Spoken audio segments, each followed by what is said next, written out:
Welcome to warm San Antonio, Texas, as we're here for Game 1 of this doubleheader. Game 2 of this three-game series between Trinity University and Centenary, and you see the visiting Gents starting lineup on your screen. Birkelback leading off in center field, followed by Clay Menard at second base. Alex Miller at first, Aaron Gillum at third, Brody Hebert at DH, Trip Villanueva, Noah Paulson, Christian Mikey, and Jebediah Gordon rounding it out for Centenary. And on the mound for Trinity, it's Brandon Morio. First pitch, and we're underway from One Trinity Place in San Antonio, Texas, with a strike. You see the numbers for Morio on your screen. 4-0, the ERA, very nice. 1.08. 25 innings pitched, 28 strikeouts. Only the 9 walks.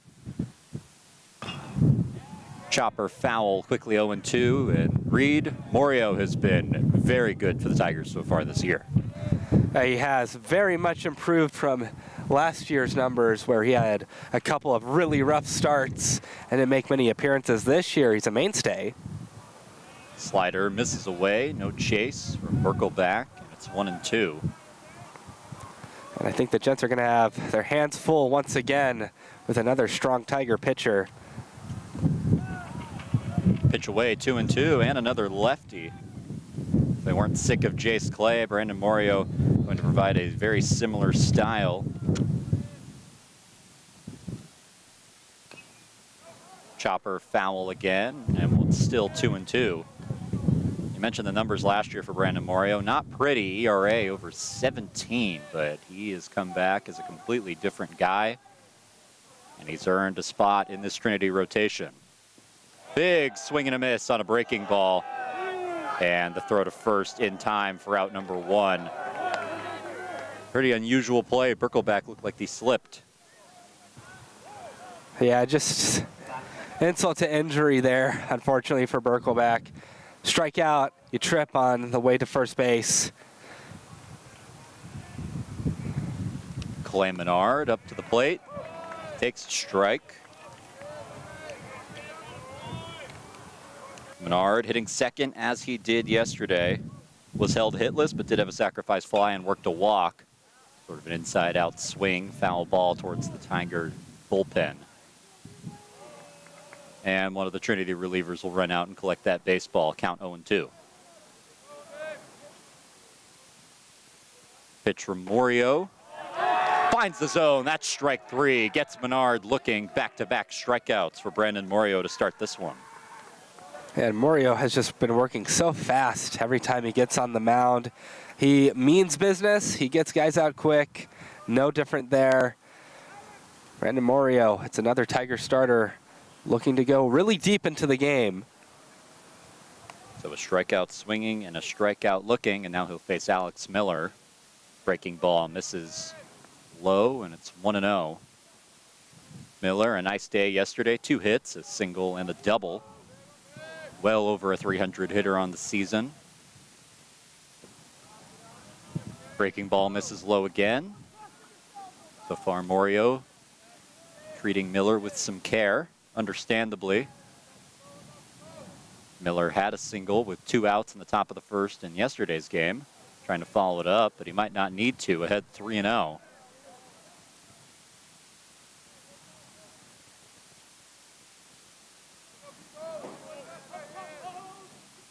Two down, nobody on. Top of the first. Ball 4 and a 4-pitch walk to Alex Miller with 2 outs. A good approach from Miller. If Morio's not going to throw you a strike, there's no reason to swing. I think Miller easily realized that very quickly. He'll just take his free pass. And now the cleanup hitter, Aaron Gillum, up to the plate, a .287 hitter on the year. Did not make the start in yesterday's game. Game 1 was a pinch hitter. Takes a strike from Morio, 0-1. Tigers rolling with their pinstripes, the maroon hats, and the blue brim. New combination for them this year. Centenary going with sort of a sand uniform.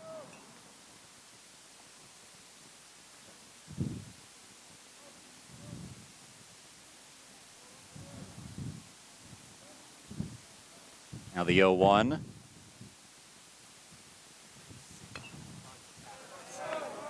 Chopper foul, 0-2.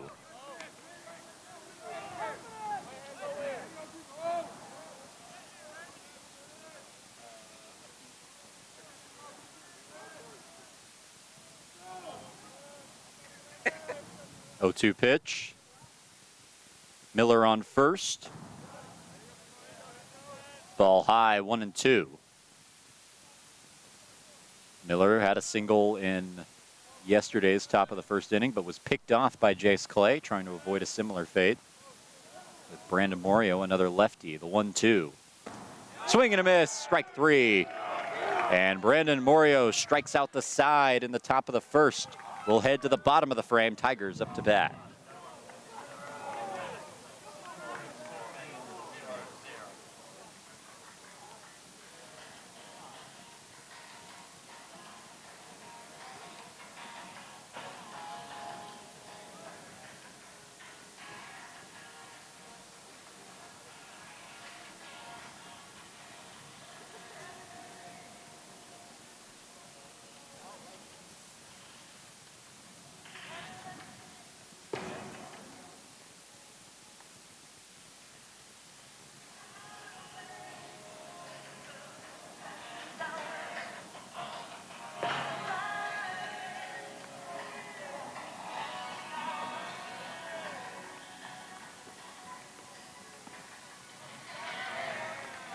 Welcome back to San Antonio, Texas. The wind coming at our backs from the roof of the Bell Center out into left field as of now.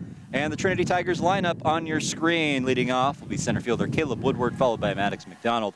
Nicholas Lazera doing the catching today. Nick Jones in left once again. Will Baker hitting 5th. Michael Lustina hitting 6th. Brandon Nelson, the DH, hitting 7th. Kai Tinker had a good night last night, but hitting 8th today at third base. And then Cam Chantness in the 9-hole at shortstop.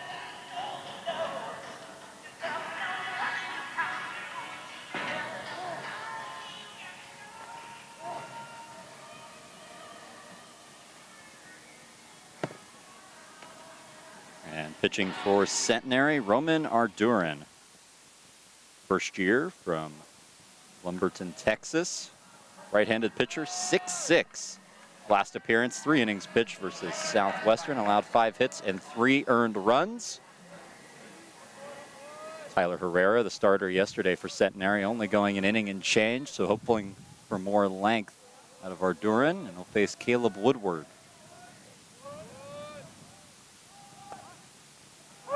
Strike called, 0-1. Yeah, these guys are going to be looking for quick outs today, not just because that's indicative of success, but also it is quite warmer in this noon game. Strike 2. Wonder why both sides wore darker uniforms yesterday. It's because nobody wants to wear a dark uniform in this kind of heat.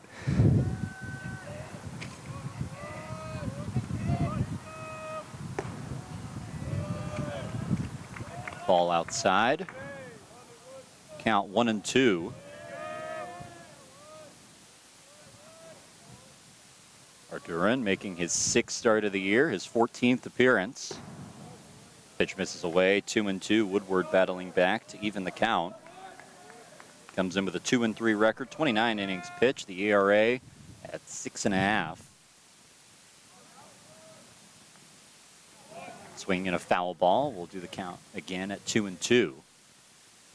But it shows a question mark that Centenary has outside of Tyler Herrera, looking for people to take over some weekend innings, at least in the starting rotation. And now an even more pressing concern, as Herrera was chased pretty early in yesterday's game. Pitch to Woodward. Breaking ball. Misses low. Count full. It's one of those problems that the Tigers have kind of had nearly all season, was the trouble hitting really good lefty pitching. They really got to Herrera yesterday, though. Looking to get to another lefty today. Grounder through the hole and in for a base hit. Woodward rounding first, and he will wisely head back and be content with a leadoff single. Yeah, you'll see right there. Maybe not the best contact off the bat of Woodward, but gets through the hole. That's all you need if you're the batter. Just get on base. The Tigers have not really been swinging to go yard, really. They've just been kind of playing that classic small ball style that got them a lot of success earlier on in the year. 13-2 win in last night's game, and no home runs accounting for those 13 runs. Strike called to Maddox McDonald. Unless I'm mistaking him with somebody else, was pretty close to a home run with the bases loaded. Bases clearing double. Just shy of the 400 marker in center field. Takes a strike down the middle, and it's 0-2. Working with nobody out and Woodward on first. Another left-handed pitcher for Centenary, so we'll see how aggressive Trinity decides to be on the base paths with the speedy Woodward. Woodward dives back safely as they check on him. Definitely the right person to check on when he gets on the base paths, that's for sure. Woodward 11 for 13 on stolen base attempts. They think about throwing back to him, but gets back safely as the pitch misses. 1-2.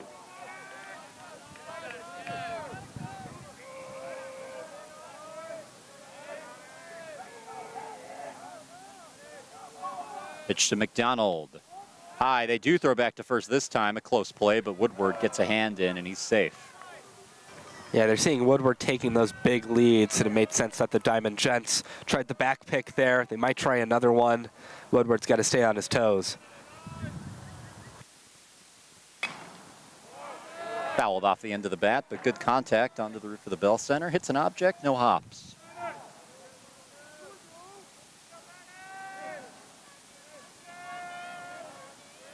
Long at bat from Maddox McDonald. He's worked a 2-2 count after being down 0-2 quickly. Ball high, and it's full. I think it's really good for the bats early on to just work the pitch count of the starter this well.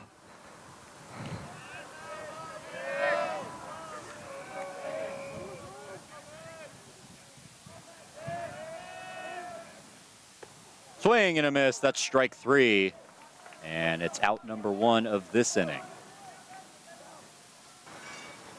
That's exactly what you need if you're Centenary. You kind of had the struggle from your past starter Herrera getting outs. Arden gets it quickly. So now one of the more dangerous bats in this Trinity lineup, Nicholas Lazera. 389 hitter on the year, 1 for 4 in yesterday's game with 2 strikeouts. Chops this one towards first base, but foul. Could have been trouble if it was fair and into the glove of Alex Miller. Had double play written all over it, but thankfully for Lazera, it drifts foul.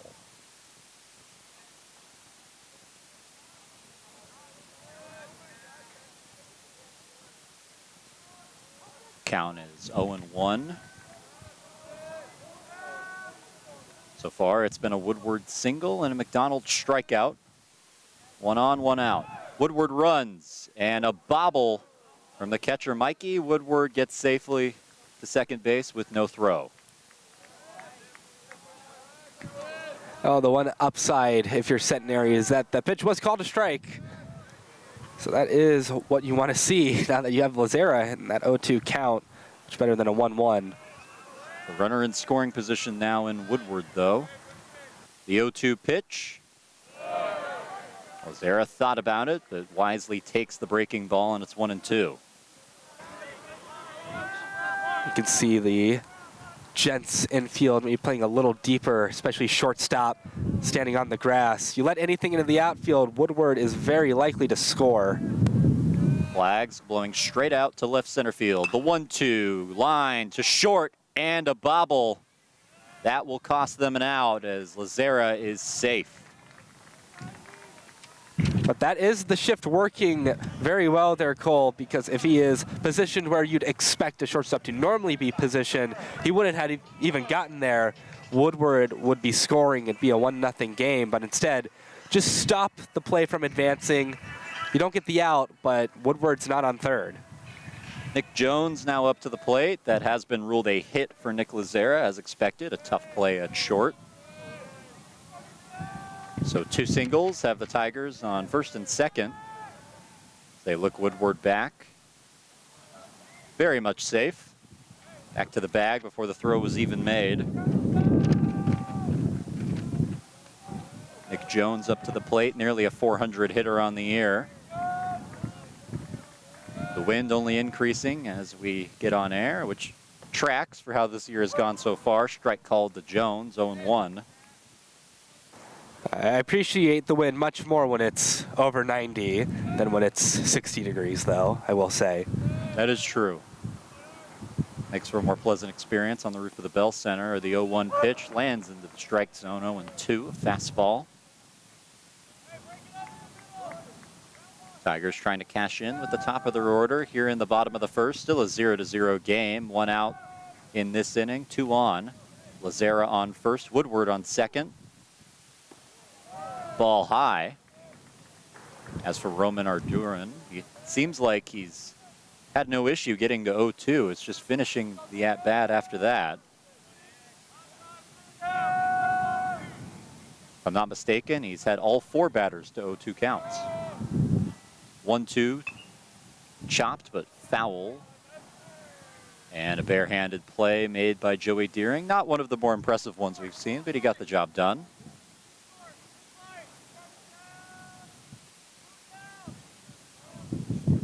So after the foul ball, it'll stay 1-2. Nice gust of wind straight out into center field. This is lined into right field, but a foul ball. That was close, Cole. Very close. That would have been a lot of damage if it was fair. Kind of see it on that angle a little bit, kind of near the bullpen area, but it was not very far from being a fair ball. Not a lot of foul ground between the bullpen and the foul ball line, but Nick Jones found it. The 1-2, swing and a miss on a breaking ball. That's strike 3. Second strikeout of the day for Arduin. And there's 2 down in the inning. 2 outs on the board. Tigers, they'd be remiss if they couldn't bring in one of these runners. When you have Woodward getting on to lead off the game, there's a very high chance that he does score. You don't want to be the unlucky part of that chance. Will Baker up to the plate, the left-handed hitter. So a lefty-lefty matchup here.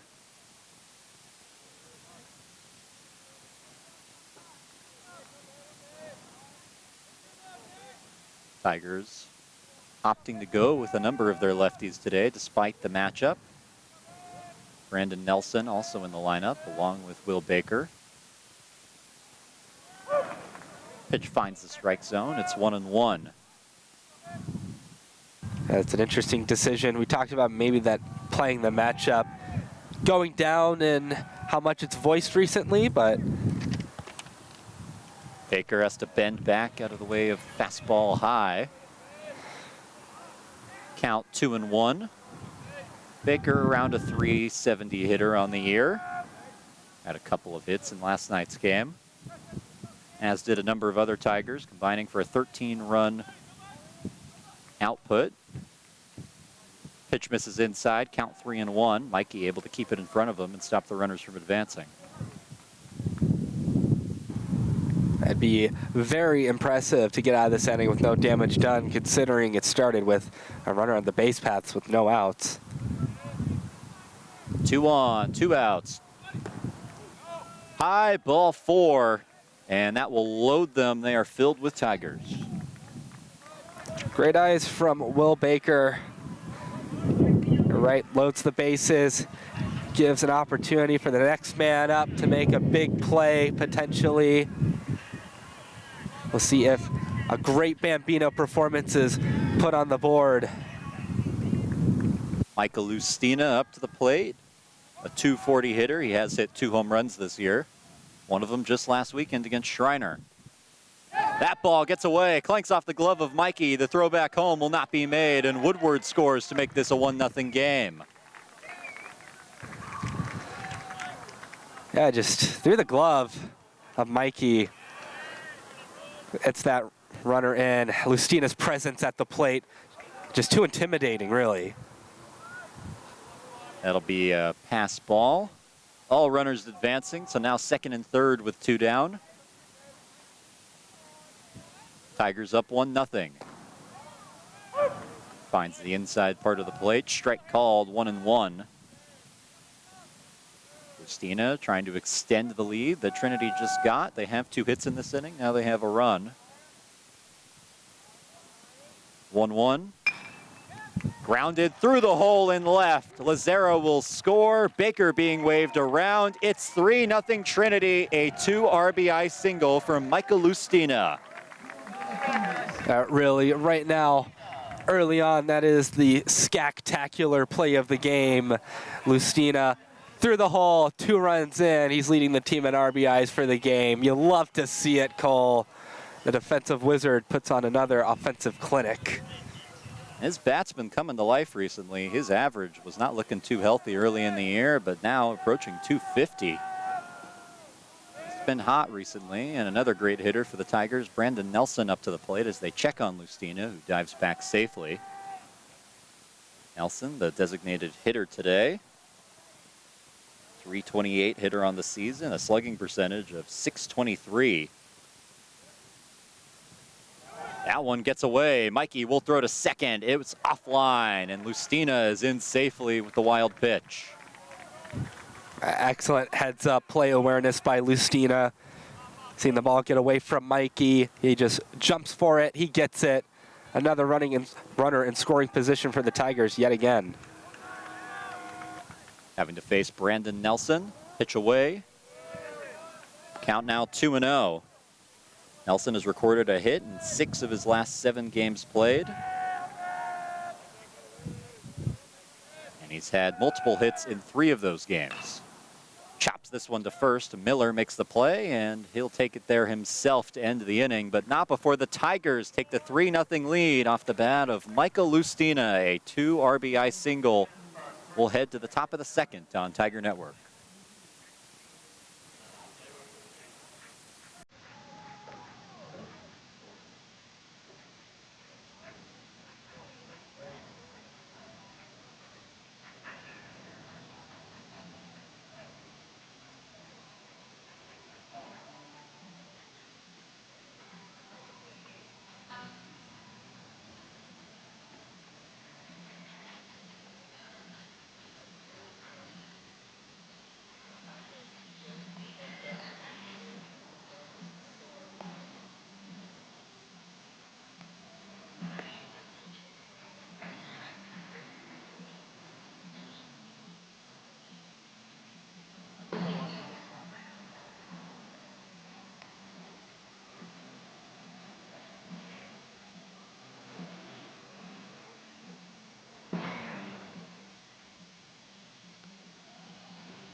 Welcome back to San Antonio, Texas. The Tigers have the 3-0 lead in this one. Brandon Morio back on the mound. First pitch is a strike to Brody Hebert, the first year from Houma, Louisiana. Hebert making his 22nd appearance of the year as he lightly chops one towards the mound, and Tinker's going to try and make a barehanded play. Throw not in time. Should go down as an infield single to get the party started for Centenary. First of all, absolutely correct decision for Morio to let Tinker take the throw. He had a better look at it. It was going to be a tough play no matter what. A great throw by Tinker to even get it there. Just a little offline, unfortunately, for him.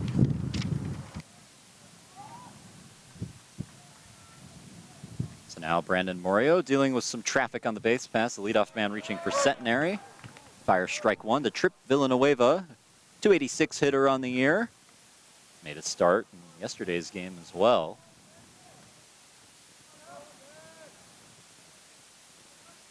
Pitch to Villanueva is a chopper. This could be 2. Throw to second is in time, and there will not be a play at first, so they get the lead man 1 down in the inning. Bit of an odd throw. Something just happened because we're getting some cheers. I wonder if we're calling some sort of foul ball or interference. There's nobody on first, so that might be a double play. There's 2 outs on the board. I think it is. So probably runner's interference. I'll have to see a replay of that eventually. Strike called to the batter, Noah Paulson. And that is a double play. Nobody on base, 2 down in the inning. Big swing and a miss from Paulson. And we'll get the replay of it here, see what happened.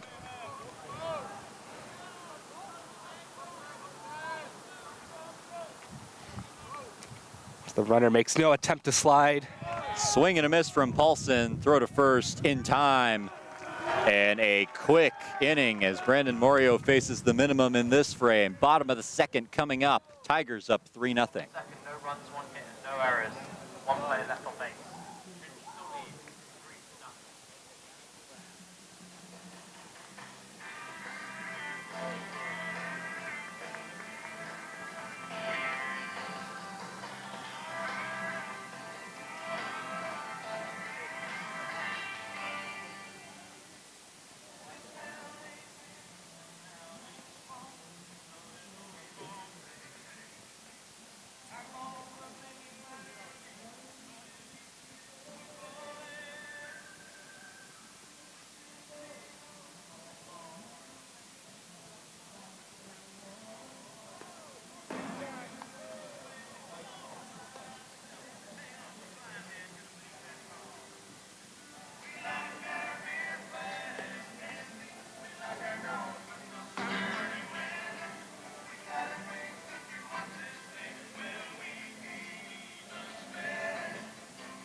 Welcome back to the campus of Trinity University, where the Tigers have a 3-0 lead on Centenary. Kai Tinker, the third baseman, set to lead things off. Takes a strike.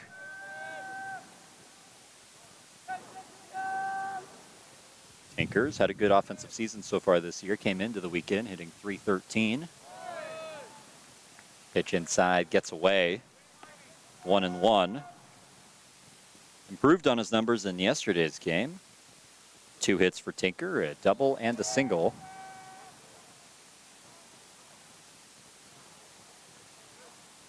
The 1-1. Swing and a foul ball off the end of the bat. Some squirming from my partner Reed Rosales as there is a beetle flying around him. And I don't know, it doesn't think he's handling it well. Pitch away, 2-2. Not much of a nature person, are you, Reed? I'm fine as long as it's not flying around my face. Unfortunately, I don't know if it's the sunscreen or something has given me some sort of aura. Chopper to third. Throw across the diamond is in time. And there's one away. Did you say it 3 times? Now you're picking it up. That's a start. There we go. Probably. Are you less afraid of it now? Are you okay with it? I jump because it's hard to tell what a flying creature is when it's flying towards your face. We have had some wasps up here. I just assumed it was a wasp. 9-hole hitter Cam Chapness takes strike 1. Chapness at short today. It's a fair assumption. We've had our fair share of wasps up here. We've had some bees as well. Strike 2, fastball. I blame the bees on Milligan. It's fair. Brought a few of them maybe from Amarillo, you never know. The 0-2, lined into right field, and it's a base hit for Cam Chapness. He's aboard with 1 down in the inning. That's a good start. Beetle rally going on for the Tigers. It's what you want. Again, it's just getting these base hits to start things off. Keep things going, keep things rolling. We're back at the top of the lineup. See how Woody can do. Sets up the center fielder, Caleb Woodward, a .310 hitter on the year. He's 1 for 1 today. A base hit in the first to lead the game off offensively for the Tigers. Now works with Chapness on first. First pitch just misses. Count 1-0.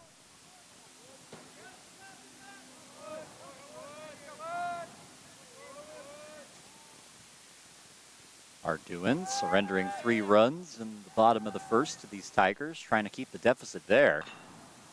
This is a chopper down the first base line, but foul. And important for Centenary to keep this game close. We referenced it a lot yesterday, how they really need this series to keep their hopes alive for a SCAC tournament bid. And they've proven once they get there, they can be very dangerous, winning 2 of the last 3 SCAC championships. Yeah, they've got that true grit as a team. Pitch inside and too far. It hits Woodward. So back-to-back Tigers reaching. They have him on first and second. Yeah, Woody's going to have to show some grit there as he gets plunked by the ball. Not that high of a velocity pitch, though, so Woody's just going to wear it. Again, another Tiger in scoring position situation. They got 3 runs out of it last time they had the sticks in their hands. See if they can do it again. Maddox McDonald up to the plate, the right fielder. 0 for 1 today. He struck out in the first. Takes a strike on the inside edge. The wind's still blowing out to center field. Not as hard as it has in past broadcasts, but definitely more than yesterday. If you lose your friend, this is swung on and fouled into the Centenary bullpen. I did lose him. I put him under the table because I thought he was hot, but he flew away after that. Well, I guess he didn't like it there. Or she. I don't know. I'm going to name it John Lennon. Okay, it is. John Lennon.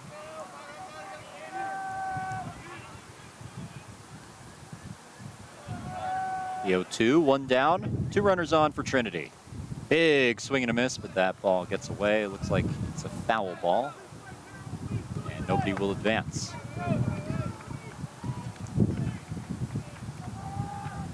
When you have McDonald up at the plate, He's been heating up in these past couple of series after kind of being a little on and off in the middle of the season. The 0-2 pitch. Fouled into a similar spot as it was before, maybe a little further this time. Centenary bullpen. Count will remain 0-2. He's making solid contact on these foul balls, Cole, which is definitely what you want to see. You're fouling it off. You want it to be strong fouls rather than dinky fouls. Pitch misses away, 1-2. McDonald in his second year with the Tigers. Transferred in last year, had a pretty nice season. He's building on that so far this year, and he's needed to take on more of a role. Fouled into the screen. Count remains at 1-2. Of course, the exits of Jack Peterson and Ty Preston mainly in the outfield. Both of them moving on after they graduated. So McDonald's had to take on a primary role, and he's done it well. It's the chopper towards third, but he sends it foul, this time to the other bullpen, Trinity's. Looks like they've got a tent out there today. Lucky. Very lucky. I wonder what that's like. Well, we knew it for, well, about 5 days. 5 days, give or take. Arguin up to 53 pitches. This is his 54th, and it's a chopper to short. Play at second in time. Throw to first will not be. And McDonald slides in safely head first to avoid the double play. I love the determination by McDonald. Centenary gets the easy out. And even though the throw was just way too high, McDonald slides anyways, because you never know. Could be online. Great slide. So Nicholas Lazera up to the plate. Comes up with 2 outs in the inning, runners at the corners. Opportunity to extend this Trinity lead. Lazera 1 for 1 with a single already. They check on McDonald at first, dives back safely. It's always funny to me when you have the catcher on deck when there's 1 or 2 outs, because you have to throw off the leg guards to go up to bat.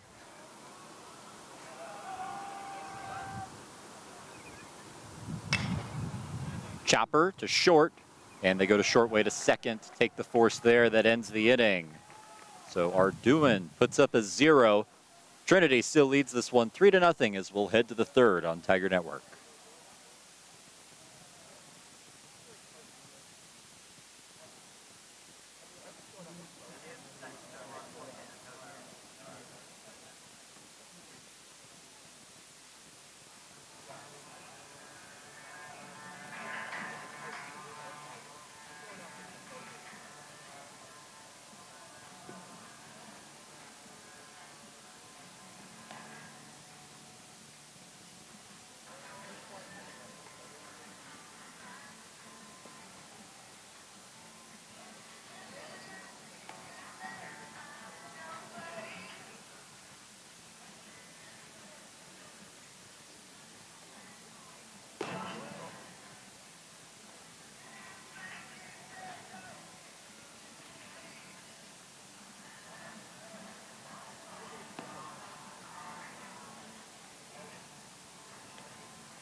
Welcome back. The top of the third inning in San Antonio. Brandon Morio back on the mound. He fires ball 1 to Christian Mikey, the catcher, making his first plate appearance of the day.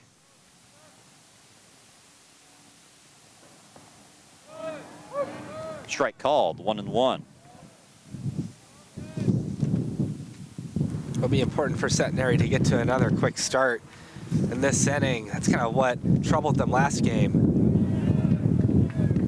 Strike called again, and now it's 1-2. Quick inning in the last frame for Brandon Morio. The double play on runner's interference, and then immediately strikes out the next batter.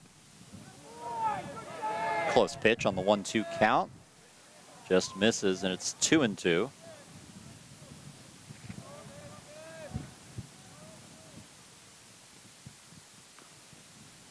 This is a chopper fair. Morio picks it up, throws it barehanded in time. One down. Man, Cole, I'm telling you, Mario is like speed running right now. He is working really, really fast. I think faster than I've seen him work all season long. Jebediah Gordon up to the plate. The shortstop in today's game. Started at third base in last night's game. A first year from Spring, Texas. Breaking ball finds the zone for strike one. You talk about the pace of Brandon Morio, almost similar to what we see normally out of Jace Clay. Very much a catch and throw type of pitcher. Morio maybe not quite as fast as that, but definitely in the same range as he misses with that pitch, 1-1. Yeah, it's a new role for Morio too. He's not usually a starter for this Tiger team. He usually just comes out of the bullpen. That one squeaks through the legs of Lazera and misses the strike zone. Of course, this Tiger team always tries different things with different players. That third starter position's kind of been up in the air for the past couple of weekends. 2-1 misses, low. Count 3-1 to Gordon, the 9-hole hitter. Top of the order on deck, and Burkle back, followed by Menard.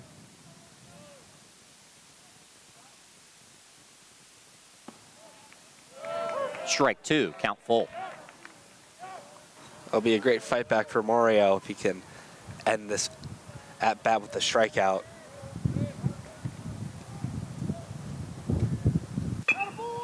Here's a chopper.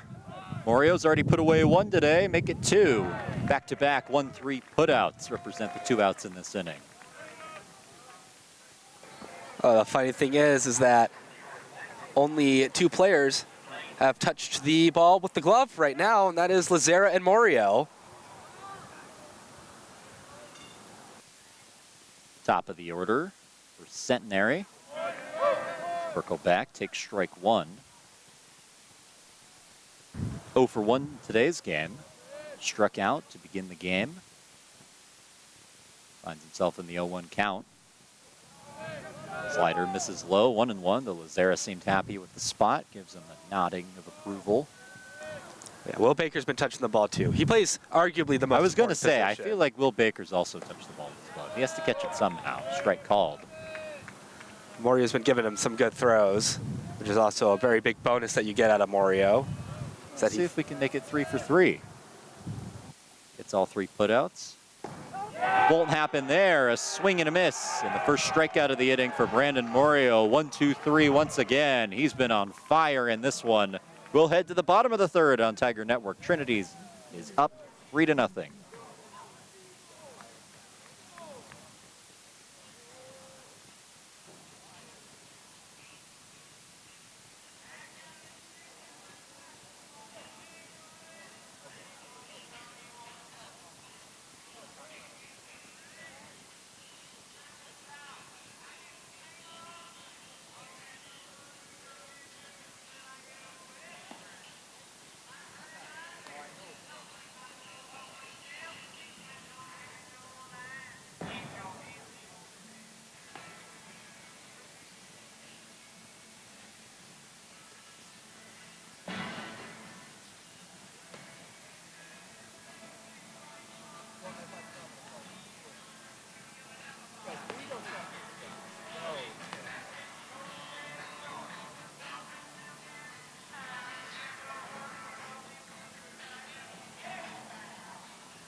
Welcome back to the campus of Trinity University. Left fielder Nick Jones will lead off this inning. 0 for 1 with a strikeout so far in this game.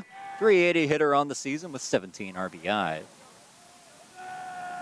It's the third consecutive weekend that Nick Jones is playing. Had that nasty injury that kept him out most of March. Sends a chopper third base way, but it's foul. But he's been back ever since the Dallas series. He's been heating up, really picking up where he left off.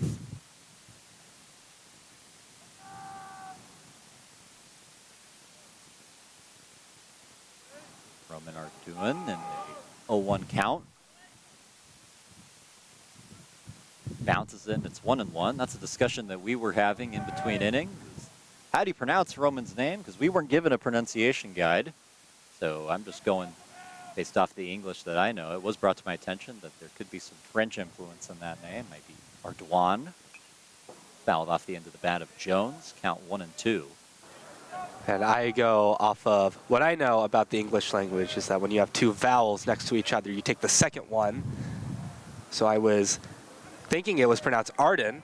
If you are a Centenary fan in the chat, please let us know. Swing and a miss and a strikeout for Nick Jones. Yeah, Arduin didn't seem right. It didn't feel right coming off the tongue. But that's the best guess that I have. Arden probably makes more sense. And then, hey, for the wild card, French pronunciation in there. You never know. It's Louisiana. We did have Jack Martinez at some point here at Trinity, not Martinez. French influence in that last name. Will Baker up to the plate. Almost called him Jack Baker. Surprised that's only the first time I've done that. We had a lot of Jacks last year. We did.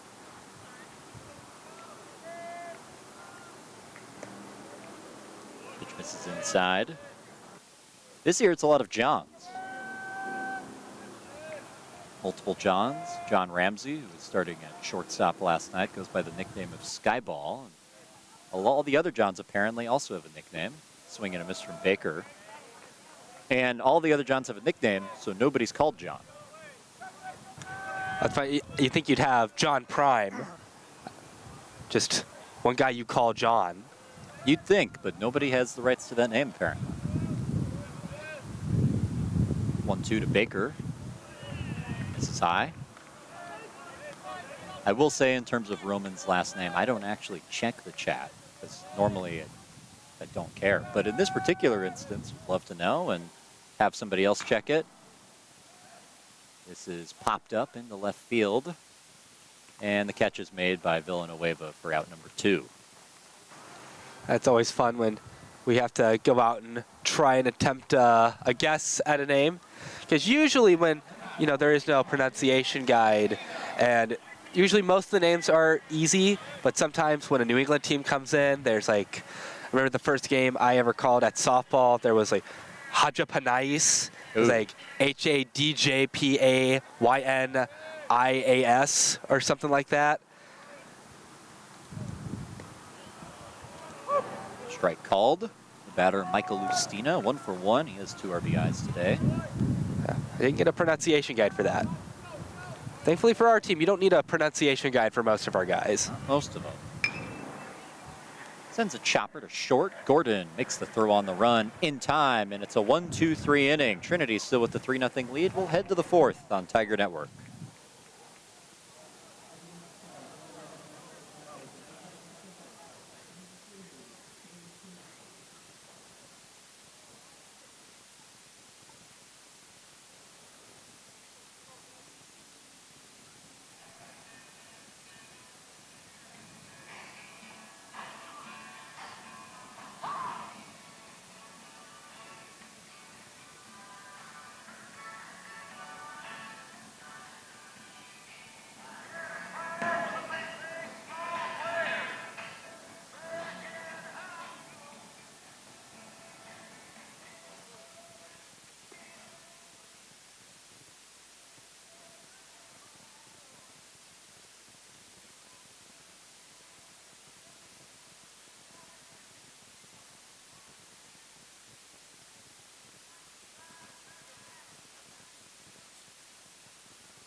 Welcome back to the Alamo City. The wind changing course a little bit now, somewhat blowing in from right field, and just as I say that, it'll revert to its normal course.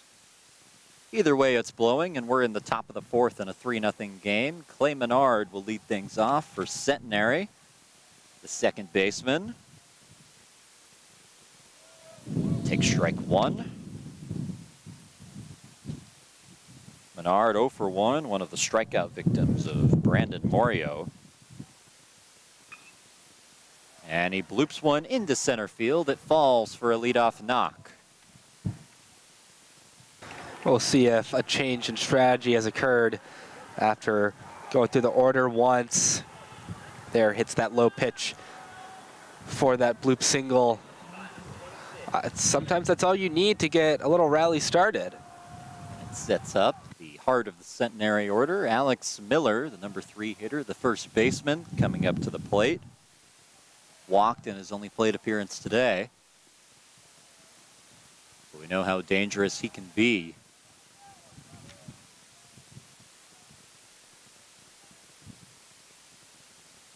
Now in a 1-0 count. Ground ball, could be 2. Champness flips to second. Lustina to first, and it is. The second double play in 2 innings, forced by Brandon Morio. Yeah, tailor-made double play there. It's as easy as you can get it. Cole, 6-4-3. It's a classic.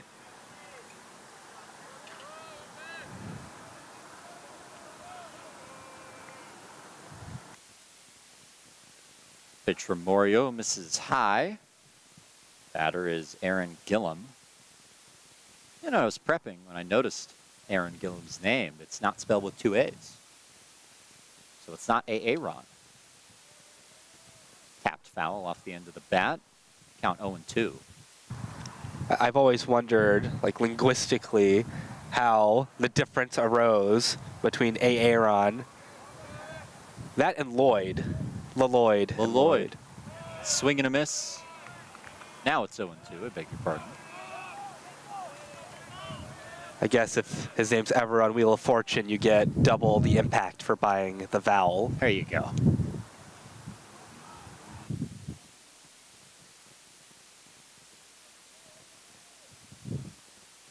The 0-2 from Morio. Oh, just misses. Looked like Cam Champness thought that was strike 3. He was jogging back to the dugout, has to go back to his position at shortstop. The 1-2. That one not close, misses in the dirt, evens the count at 2 apiece.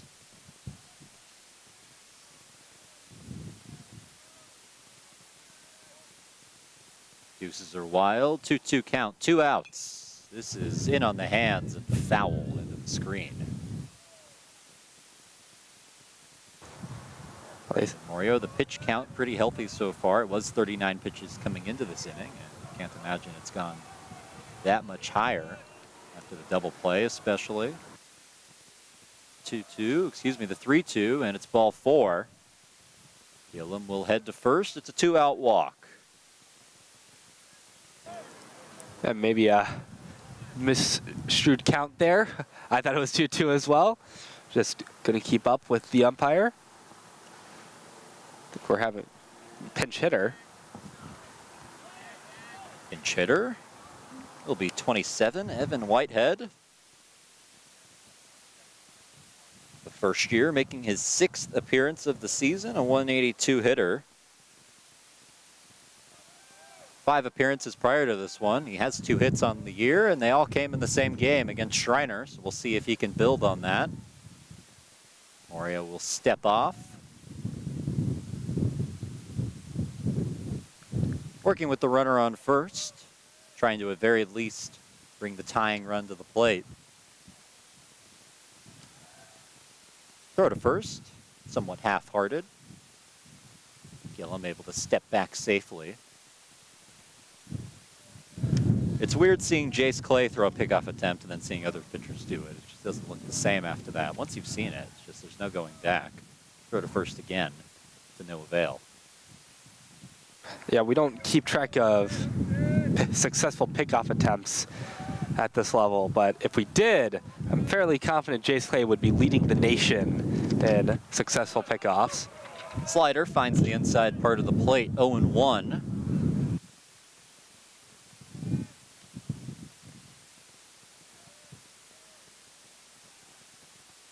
Throw to first once again, this time a dive.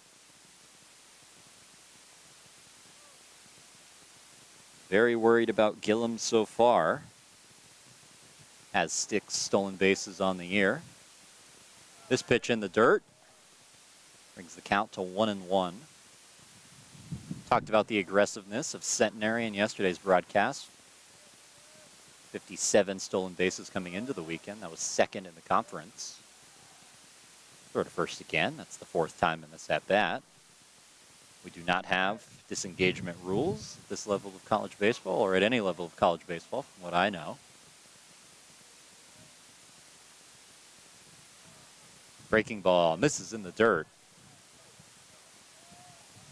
Still 2 down, a runner on. This by far the longest inning that Brandon Morio has experienced. These last 2 flew by very quickly. Looked like we were trending towards another one, but a 2-out walk. This is hit into right field. McDonald there and makes the catch. And just like that, the inning is over once again. 4 scoreless put up by Brandon Morio. We'll head to the bottom of the frame on Tiger Network. It's 3-0 Trinity.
Welcome back to the Alamo City. The wind kicking up a notch.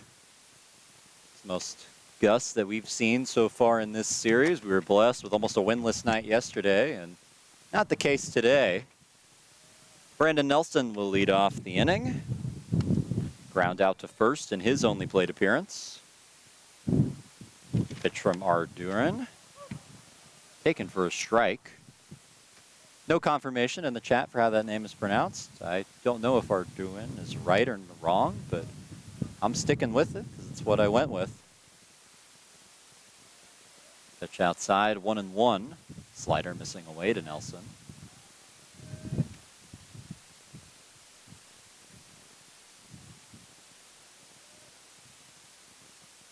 Big swing and a miss. Count 1-2. One-handed at the end. Yeah, Arduin's doing pretty good right now. I'll say that much. Giving Centenary some of the length that they needed into his 4th inning of work. Slider misses away. Count even at 2-2. Only pitched 3 innings in his last appearance last weekend against Southwestern. Of course, Centenary was able to win that game as they won all 3 of those games. Nelson hits this one deep to right field, back at the wall, and it hits it foul. That was dangerous off the bat, to say the least. I thought it was gone, but it was slicing foul, and it ended up being foul. Centenary will take a sigh of relief. Did not end up leaving the yard, going into the wind. You wonder if that had anything to do with it.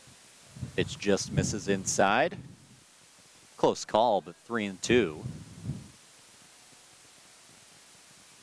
know, Nelson has the power to leave the yard.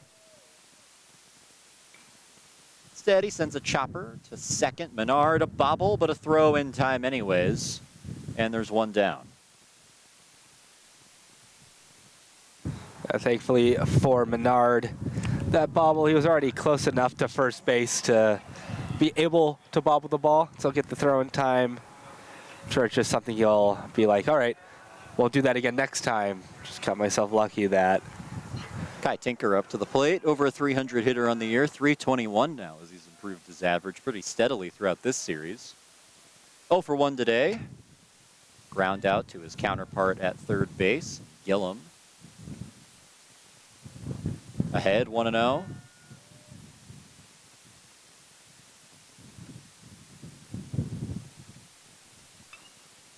Rifles one, but foul into the netting in the direction of the pool. So back-to-back batters with very hard-hit foul balls. One to right field, one to left field there with Tinker.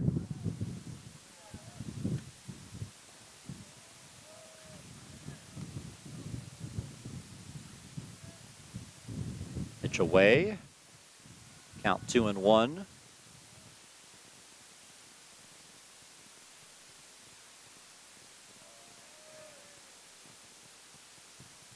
Pitch inside, 3-1 to Tinker. We have received something in the chat about the pronunciation. It is Ardwan. Pitch misses high, ball 4, and Tinker works a 1-out walk.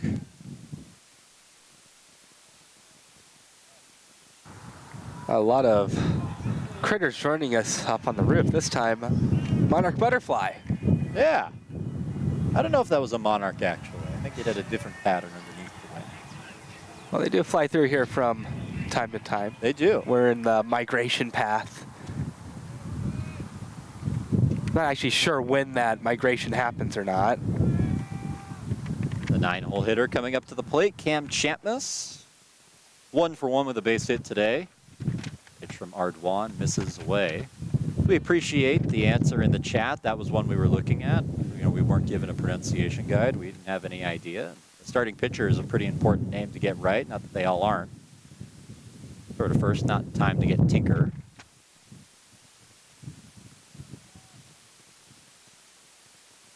But Ardwan. Now we know. This is lined and a fair ball down the third base line. That ball's going to hang out in front of the Tiger bullpen.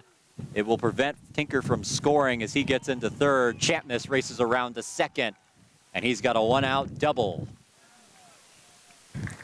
Unfortunate for the Gents. That is the worst place a ball down the line can go, off the bullpen. And I thought it was going to bounce and head into left field, but no, it just stopped dead in front of the Tiger bullpen. You have to run over and get it. That was an easy extra base hit. So now an opportunity for the top of the lineup as the bottom of the order has shown up big time in this inning. Caleb Woodward, 1 for 1 with a single. He's also been hit by a pitch as he's reached safely both times in his plate appearances. As Woodward drives one to right field, back at the wall, and the catch is made, but Tinker will tag and score from third. It's an RBI sacrifice fly from Caleb Woodward, 4-0 Trinity. Yeah, Woody does what he needs to do. Just hit it to the warning track, get the runner in. That's what the Tigers are looking for at this point in the game. You're already ahead. Add on that insurance, see if you can get another run rule. So Trinity up 4-0. Cam Champness also tagging from second and advancing to third on that play. Opportunity for Maddox McDonald, who takes strike 1. McDonald 0 for 2, grounded into a fielder's choice. Also struck out. Runner on third, 2 down in the inning. McDonald grounds one through the hole in center field. Champness will score, and it is an RBI single for Maddox McDonald with 2 outs. 5-0 Trinity. Again, it's just a simple hit up the middle. That has been the Tiger offense right now, just simplicity. Get these base hits, bring in those runners. You had the man on third, you can't sacrifice fly him in, just hit it up the middle. Why not? It's been working. Nicholas Lazera up to the plate, and hey, the Beatles back, flying around. Got a couple of bugs today, thankfully none of them that can sting you. They try and get McDonald at first, dives back safely. Trinity adding 2 runs here in the bottom of the fourth. They have a 5-0 lead. Nicholas Lazera has a hit in this game, singled in the first. Try and replicate that as McDonald will run. A bobble from Mikey.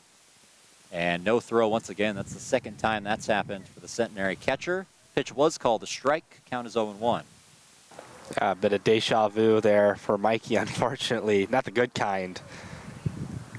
Just that getting the transition has not been going very well for him.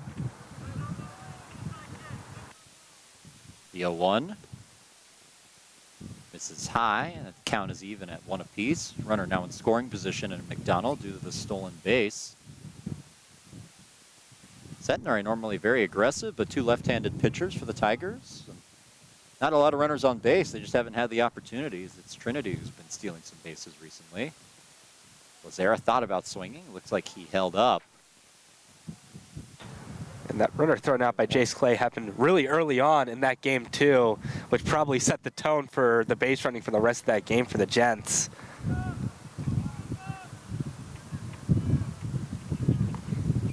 Two-1. Outside, ball dropped by Mikey, but able to get to it before McDonald could advance. Just a weird day behind the plate. Had a really good day yesterday, blocking some balls that very easily could have gotten away. Some pitches outside, had to reach out to get, but some bobbles, some balls that have gotten behind him. Had that one off the glove, the pass ball, which is pretty unusual. 3-0 is high for ball 4. And it's a 2-out walk, but runners on first and second. Well, Lazera just stays patient. I mean, it's just as simple as that. I say it time and time again. If you're not confident that the guy's going to throw you a strike, there is no reason to take the bat off your shoulder. Lazera seldomly did in that AB, and that's why he's on first base. And the 2-out walk will warrant a meeting just between pitcher and catcher. So Ardoin and Mikey, both ready to go now. A little fist bump with the glove. And Nick Jones coming up to the plate. Jones 0 for 2, 2 strikeouts today. Still one of the more potent bats in this Tigers lineup. And after the first meeting, we'll get a second one, and this will be a pitching change in San Antonio. So Ardoin responsible for the runners on first and second. Trinity up 5-0 as a new arm will come in for the Gents.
Welcome back to San Antonio, Texas. A new pitcher on the mound for Centenary, and it's Jacob Broussard.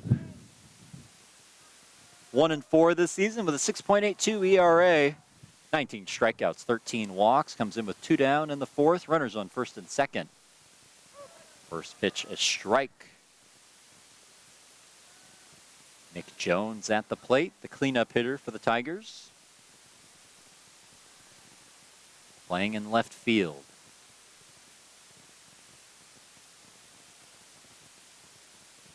The 0-1. Outside, 1-1.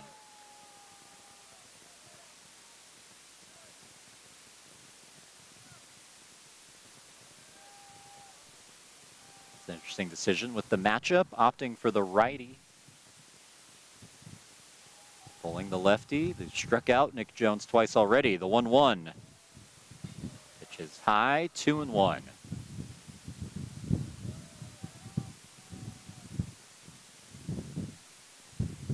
Maybe working off the third time's the charm philosophy that Jones might have adjusted to Ardoin.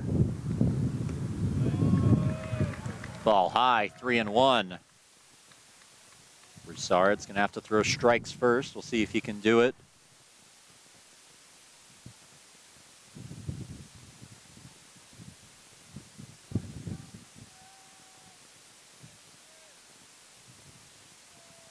The 3-1. 2 down in the inning. Popped up. Foul out of play. Onto the roof of the Bell Center. A high arcing one. 1, 2, 3. Oh, it hit the structure. It wasn't going to get 7 anyways. Hate to see it. 3-2, 2 down in the inning. Runners will be off and moving.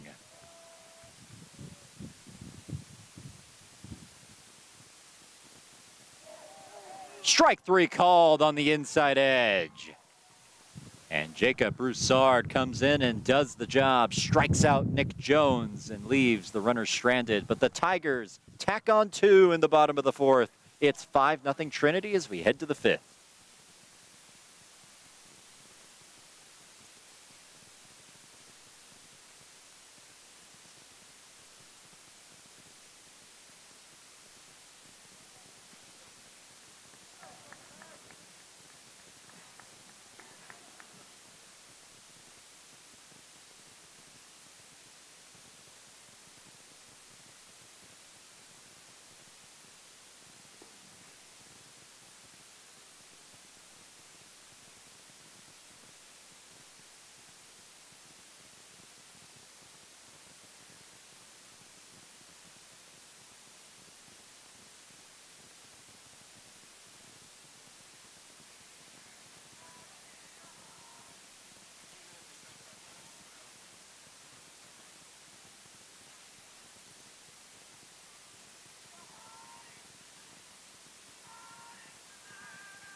Welcome back to the campus of Trinity University, where the Tigers have the 5-0 lead over Centenary.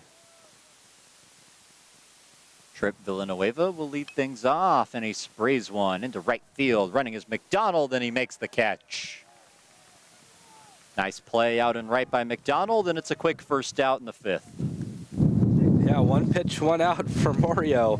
After last inning, he kind of got caught up in a bit of traffic on the base paths. This time, first swing, McDonald gets the jump in time to make that play in right field. Noah Paulson up to the plate. Paulson struck out in his first plate appearance. 0 for 1 today, a .289 average on the year.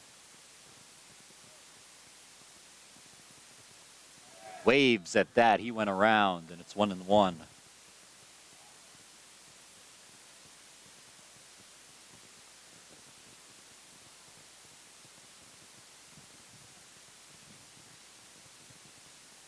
The 1-1 from Morio. Misses, and it's 2-1. There is some action in the Trinity bullpen. Multiple arms getting loose, so you wonder how long they'll leave Morio in there. Normally a reliever throughout the season. He's only just moved into the starting role. This is hit in the air to right field. And Woodward, the center fielder, ranges over towards the warning track to make the catch. 2 down. Two strong hit balls by Diamond Gents. That's definitely what you want to see if you're Centenary. You just need to find a better place for those balls to fall. And a pinch hitter. Caleb Ickes coming in. Ickes, who plays both catcher and infielder from Prairieville, Louisiana. So you wonder if he'll get out his catcher's glove after this.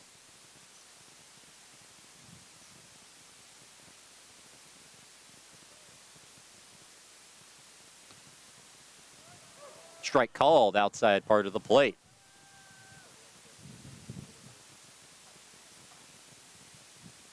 Ickes making his 10th appearance of the year.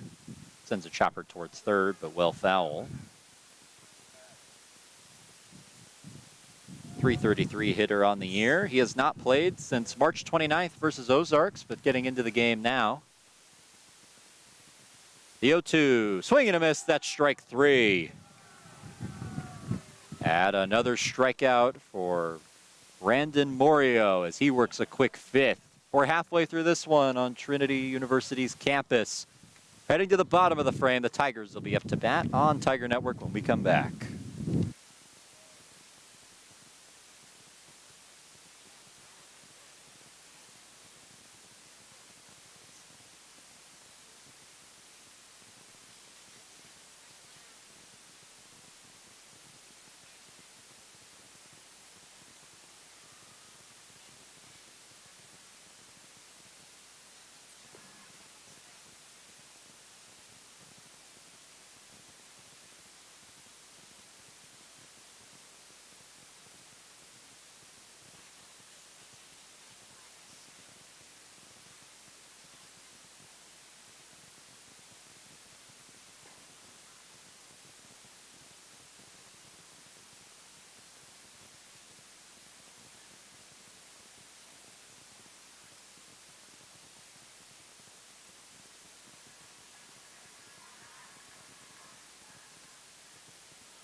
Welcome back. 89 degrees and sunny here in San Antonio, Texas, as we're on the roof of the Bell Center. Watching a 5-0 game between Trinity University and Centenary College. First pitch from Broussard misses to Will Baker. Baker, the first baseman in today's game, 0 for 1. Flew out to left field. Also walked. Strike called outside part of the plate. 1-1. Broussard doing his job on the mound to end the last inning. Got the strikeout with 2 on.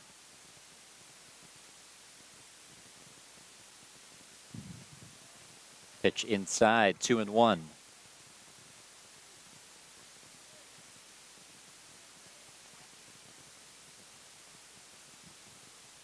Centenary trying to battle back. Broussard trying to keep the deficit where it is at 5. Trinity trying to hang on to this lead and clinch the series in game 2. Chopper to short. Gordon ranges over, makes the throw in time. A nice play, and there's one away. A nice play indeed. Gordon fields it perfectly, gets Baker out at first. That's what you want out of your infield. They need to stay stout if you want to keep Trinity at that 5-run gap. Michael Ustina coming up to the plate. Common theme for both of these teams' seasons has been inconsistency to a degree. The Tigers with a 13-run output in yesterday's game, and in the past throughout the season, the notion has been what goes up must come down. They've scored a bunch of runs, and then they failed to do so the next day in the past, but so far so good with 5 on the board already. And the same can be said for Centenary. They lose a series to Shriner, and then they sweep at Southwestern. This is popped up out of play near us. Ooh, off the edge of the Bell Center, back towards the concourse below us. That might have been the closest one we've seen. I reached out to try and make the catch. I gave it my best effort. Yeah, you barely moved. Don't say anything about your best effort. Come on, Reed. Sorry, I'm too used to playing left field. Fastball misses low and away. Count 2-1. I talked to Coach Scannell earlier this week about how the team was playing, and he said they were just playing some weird baseball. I mean, because the game ones that they dropped against Dallas and Shriner were just pretty unusual. And he said offensively, they felt that they gave it their best effort when they felt that the game was in doubt. They would turn it off at 0 up after 0, and then all of a sudden when they needed to, they'd turn it on, and you'd just be left thinking, why didn't they do that the entire game? But so far this series, that's exactly what they've done. Strike called. Lucina didn't think so. He'll have to get back into the batter's box. The count is full.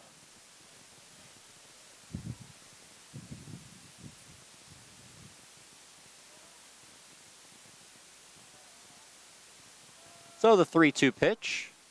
1 out in the inning.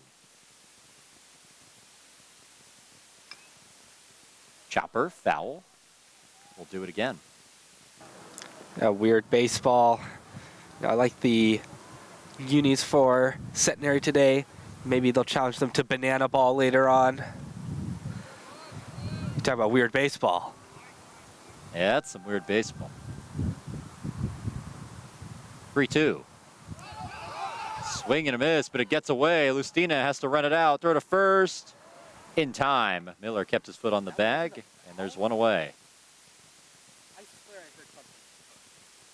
I think it hit Lustina. Hit by pitch. Lustina goes around. It goes down as a strikeout. Lustina has to run it out, and the play's made.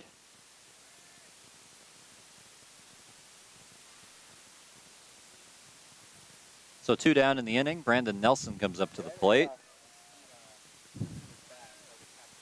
Nelson 0 for 2, 2 ground outs. Pitch away 1-0. Should note the defensive substitution for Centenary, somewhat expected. Caleb Ickes enters the game. We'll see a replay here.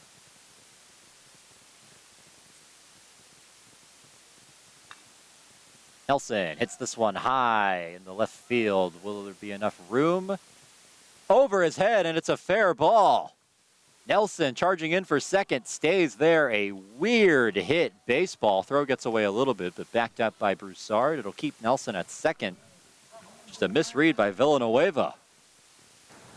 Well, sun's in the sky. You have it hit that high up, that deep. It can be hard to see sometimes, Cole. Unfortunately, that's exactly what happened. Misjudged it. Couldn't find it, maybe. And Nelson gets aboard with an extra base hit in an odd way. That ball played like a really long pop-up meant for shortstop and shallow left. Instead, it goes all the way to the corner in fair territory. Ball's right in front of the 310 side. A tough play for Villanueva. It goes down as a 2-out double. Tinker pops this one right over our heads on the roof of the Bell Center. 1, 2, and it rolls off the roof. Look out below.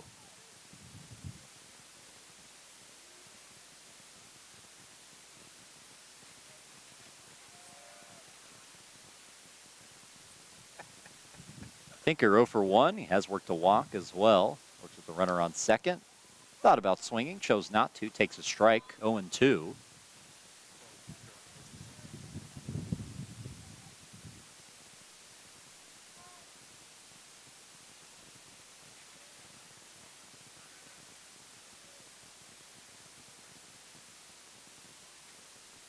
The 0-2 pitch to Tinker. It's to second. Menard makes the play, and that will end the inning. So a 0 put up in the bottom of the 5th. We'll head to the 6th in San Antonio. The Tigers lead at 5-0 on Tiger Network.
Welcome back to the top of the 6th inning in San Antonio.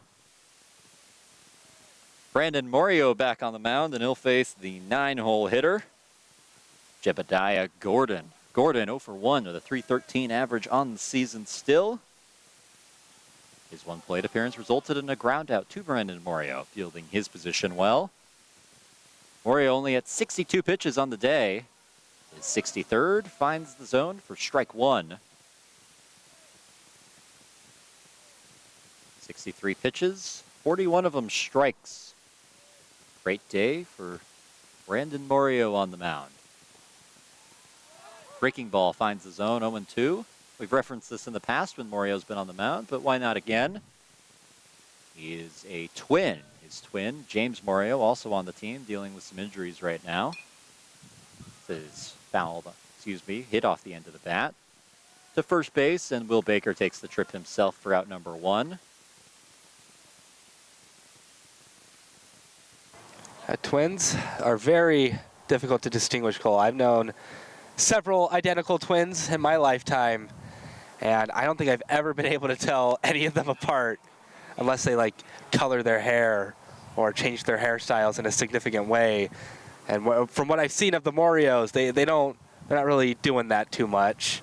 Pinch hitter into the game, Gage Morris will replace Birkelback.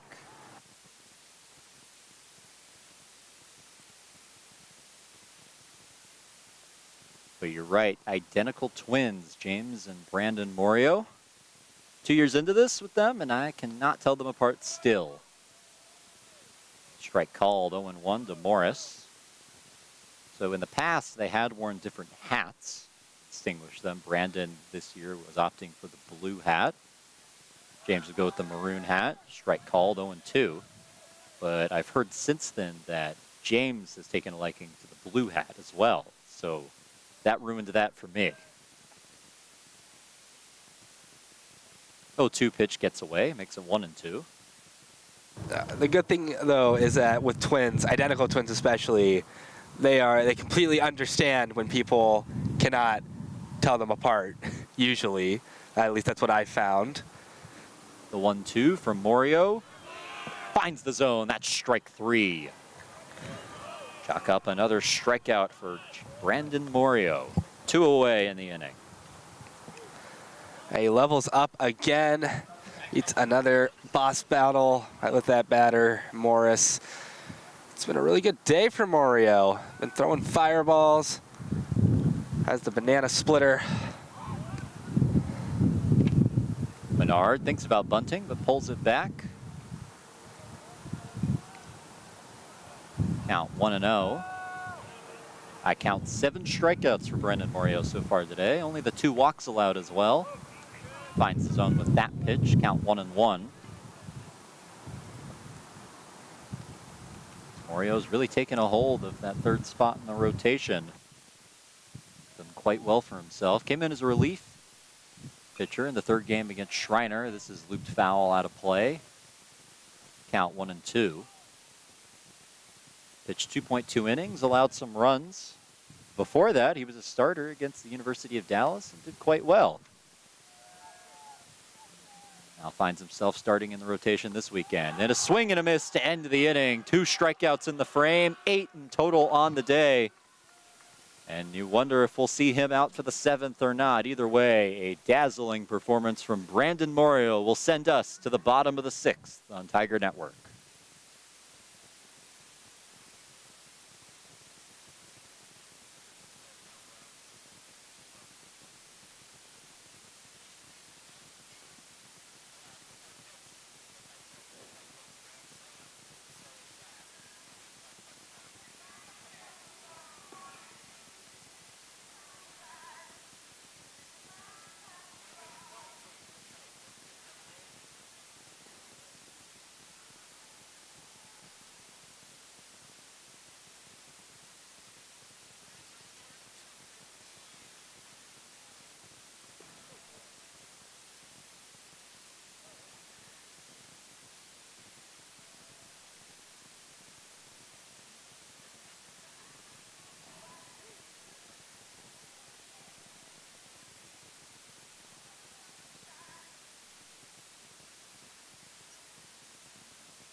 Welcome back to the campus of Trinity University, the bottom of the 6th, where the Tigers have the 5-0 lead in Game 2 over their rivals Centenary. 9-hole hitter Cam Champness set to lead off the inning. He's 2 for 2 today. He's got a single and a double, so he's halfway to the cycle.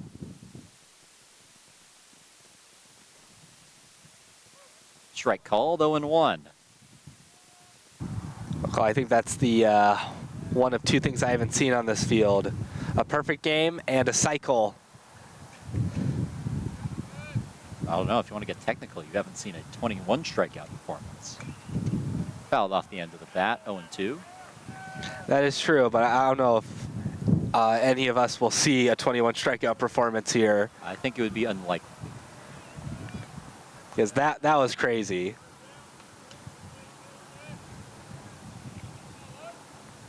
The 0-2 pitch, Champness.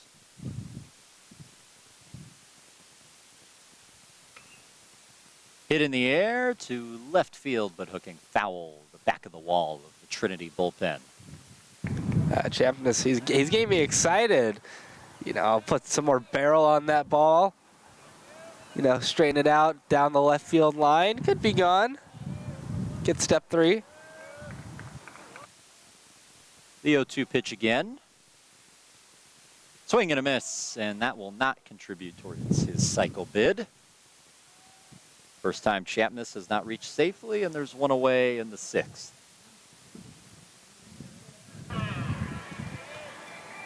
That's what Centenary wants. I mean, Tigers are still up by 5. I think the goal at this point is try to prevent the run rule once again.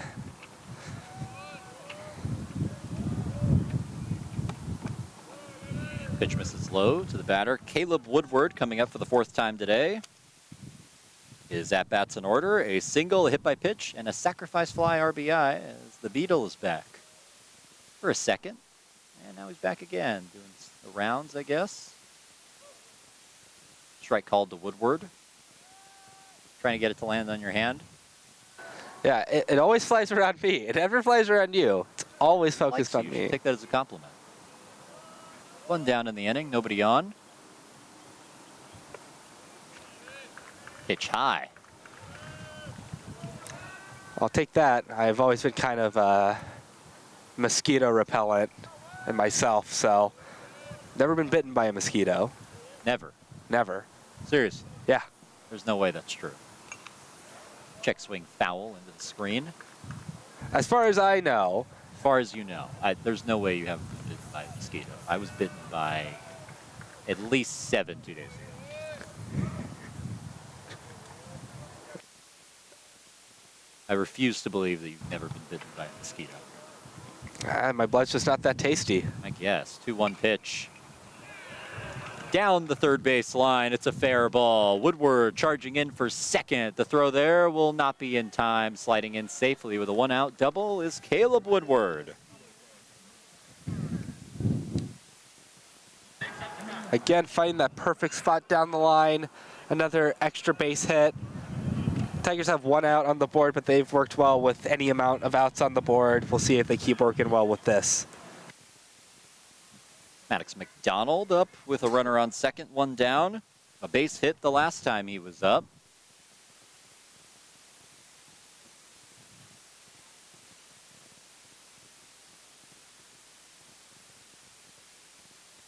Strike call. The breaking ball bends back into the zone. Tigers out hitting the Gents today, 8-2. 5 runs on the board. Looking for a 6 with Woodward on second.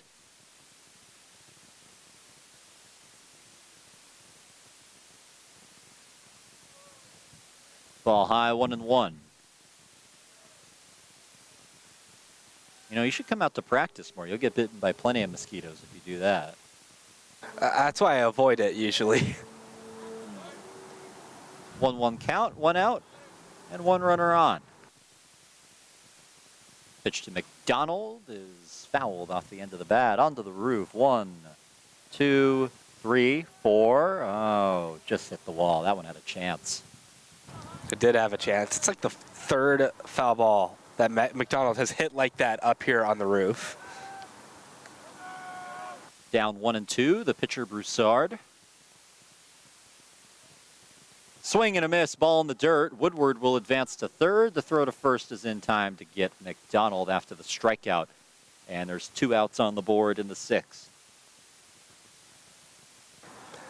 Well, I'm sure McDonald's goal heading up to the plate was to advance Woodward, maybe score him. And that does advance him, so take that as a win on its own. Is that now a productive at-bat? It's one of life's greatest questions for baseball. If you strike out, but the runner still advances to third base. Put down as an SK on the scorebook, maybe? Chopper to second. Menard makes the play, and the run will not score, so this is still a 5-0 game. We'll head to the top of the 7th in San Antonio. Centenary needs some runs to get back into this one.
Welcome back to San Antonio, Texas. New pitcher on the mound for the Tigers. It's Jack Breezy. Comes in with a 2-0 record, a 4.12 ERA, and 19 and 2/3 innings pitched. 16 strikeouts, 10 walks. Breezy also has a save on the year and has pitched in some high leverage situations. This one, maybe not high leverage, 5-0, but it could turn into that if Centenary gets some runs. First pitch called strike. Going against first baseman Alex Miller. Breaking ball misses low. So the book now closed on Brandon Morio. Exits this game with 8 strikeouts, 2 walks, and no runs allowed. Very nice day, as this is a fair ball down the third base line. Miller hustling in for second. He'll get there easily. A stand-up, no out double for Alex Miller. Well, no shame in giving up a hit to the best bat in the Gents lineup. Right down the line, nearly had an opportunity to field it in the infield, but just a bit too hard hit. Unfortunate, but good effort by Kai Tinker. Aaron Gillum now up. First year a native of Shreveport, Louisiana. A couple of those on the roster. Playing for his quote-unquote hometown team. First pitch from Breezy, misses away, a fastball. 1-0. Working with a runner on second, nobody out. This is a ground ball to short. Champness makes the throw in time. 1 away, but Miller advances to third. Well, Centenary now with an opportunity to prevent the shutout. Get the runner on third base. You can sacrifice fly him in. Or maybe next batter can get a hit. Either way, you've got a ton of ways to get him home. Evan Whitehead will try and get the job done. Pinch hitter earlier in this game, now the designated hitter. Pitch from Breezy, misses high, 1-0. Like you said, Reed, a number of ways to get this run in and put the Gents within slam range. This is hit in the air to right field. McDonald will load up. Makes the throw, but it's cut off. No, it's not, but still not in time. Miller scores on the sacrifice fly, and it's 5-1. Yeah, Whitehead just does his job. Gets it to McDonald all the way out into right field. That's a good throw by McDonald. Didn't cut it off. Not really a reason to when there's nobody on base other than the guy running home, so might as well give it the chance, but yeah. Pitch outside to Trip Villanueva. Villanueva 0 for 2 today.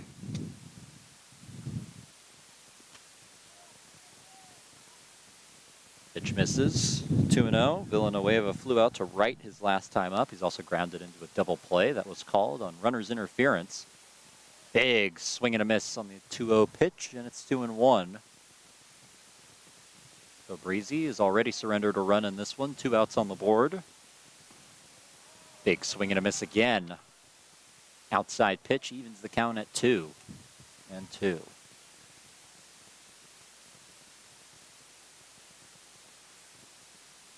Wind blowing directly into center field now. Both the flags of Texas and the United States of America blowing out there. 2-2 pitch, 2 down. Ball high and the count runs full. It's still an important AB, even though there's 2 outs in the inning and the Gents are down. Swing and a miss, that's strike 3. So Breezy allows the run, but gets out of it with no further damage. The strikeout to end the frame. We'll head to the bottom of the 7th. 5-1, Trinity leads Centenary.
Welcome back to the Alamo City, where the Tigers have a 5-0 lead here on the campus of Trinity University. Excuse me, a 5-1 lead. Centenary able to get a run back in the top of the 7th. Broussard still on the mound, trying to hold the deficit against Nick Jones. Jones 0 for 3 with a strikeout today. Went around 0-1. 3 strikeouts and 3 at-bats for Nick Jones, trying to rectify that here in his 4th opportunity. Pretty unusual line for Nick Jones. Fouled off the end of the bat, and he's down 0-2. In danger of going 4 for 4 in the wrong direction.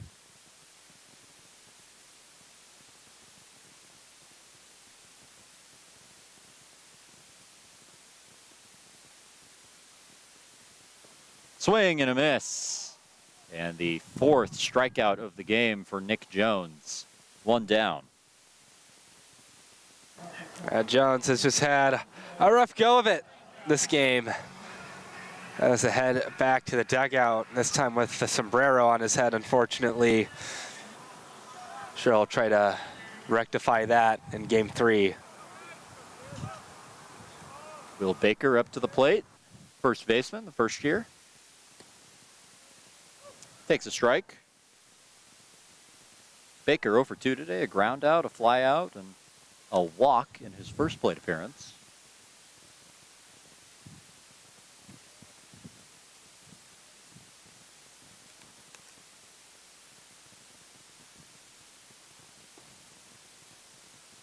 Pitch high. Count even at 1-1.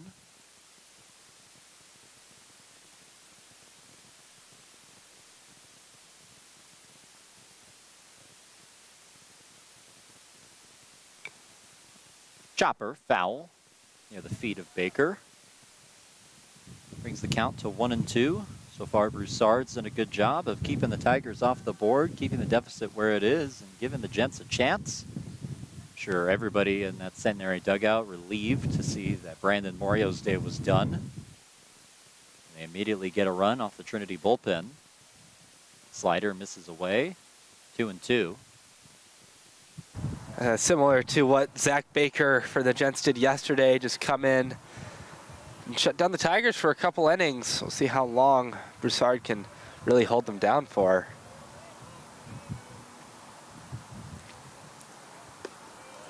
Pitch high, 3-2. That's the thing when you get punched in the mouth like you did in game 1, is that you get to save a lot of your high leverage relievers if you're Centenary. So you can pitch it very aggressively today in the doubleheader.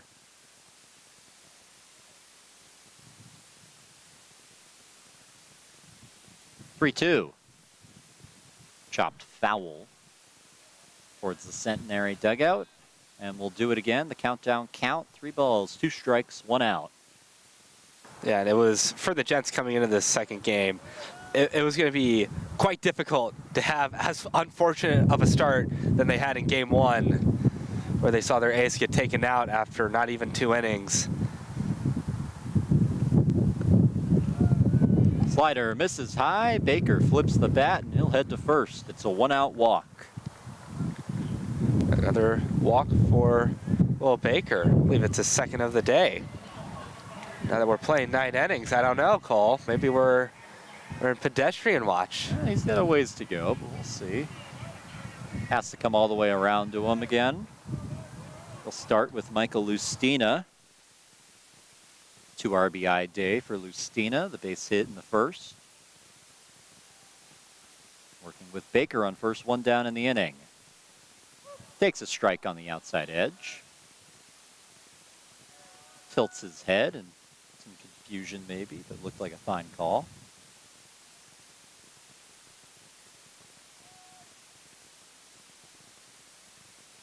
One 0. Pitch misses away, 2-0. Looks like there's a Frisbee tournament happening on the football field to our left. Yeah, Ultimate Frisbee. I believe it's our men's team playing. Turbulence. So good luck to them. 2-0. Lined into center field, the second hit of the day for Michael Lustina. Runners at first and second for the Tigers with one away.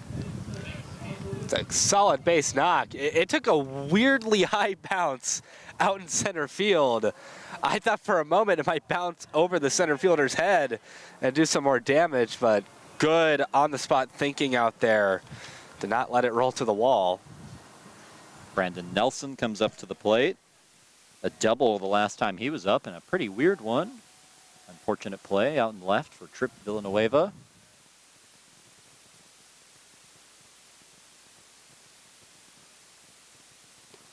Big swing and a miss from Nelson. 0-1. We've got a lot of events going on at Trinity University today, sporting-wise. Ultimate Frisbee volleyball's having some of their spring matches today. And we've got tennis. Full day. Pitch away, 1-1. Makes it Investigating who's where in terms of fielding alignment. Unclear. Try and get updates on that as soon as we can. We know that Birkelbeck was pinch hit for. So we know he is not in center field.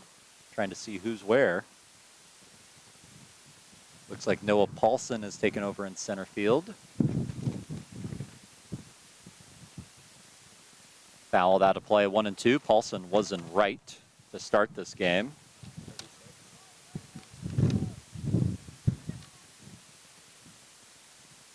And Matthew Herrera has taken over in right field, so we'll see him come up to bat eventually.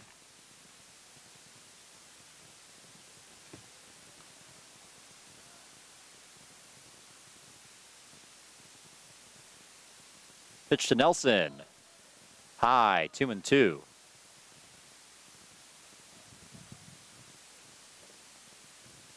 Trinity trying to extend this lead that has been cut down to 4. They have the 5-1 lead. 9 hits on the day. Nelson seeing if he can make it a 10th. The power lefty in the 2-2 count. Good take on a breaking ball, and it's 3-2. We had several full counts in this inning so far, Cole. Again, it's just really nice to see that these Tiger bats can really work the counts of whoever they have to face. They're taking a much more patient approach. 3-2 pitch. Runners on first and second. Popped up. A drifting foul, and it will be out of play onto the roof of the batting cages behind the Tiger bullpen. I think that patient approach is really nice to see because when spring break hit and you had those couple of weeks afterwards where the Tigers kind of started having some question marks pop up, I think it really was just an approach. Kind of lost that, let's hit those hard ground balls. They started swinging for the fences a bit more, kind of lost some steam. The 3-2. Swing and a miss. Strike 3. Nelson frustrated with that. Probably would have been ball 4. 2 down in the inning. Yeah, strikes out there, but still, I think a more productive at-bat than if you go up there and you hit the second ball for a fly out in the left field. I think it's about that change of mentality that they've had going up to the plate in this series. So far, so good offensively for the Tigers. 13 runs in last night's game. Kai Tinker up to the plate. Nice breaking ball down the middle. Strike 1, 0-1 to Tinker. 2 down in the inning. Will Baker waiting on second. Michael Lustina at first. Important situation for Centenary to not let the 6th run come across for the Tigers. They got 6 outs to work with. Slider misses away. Tinker not biting, and it's 1-1. Of course, we had the cool fun fact about Kai Tinker that he's driven in both Baker brothers. Trying to do it again here. Opportunity with the younger Baker on second. Swing and a miss. 1-2. The wind really blowing now. Maybe an opportunity to put one in the air.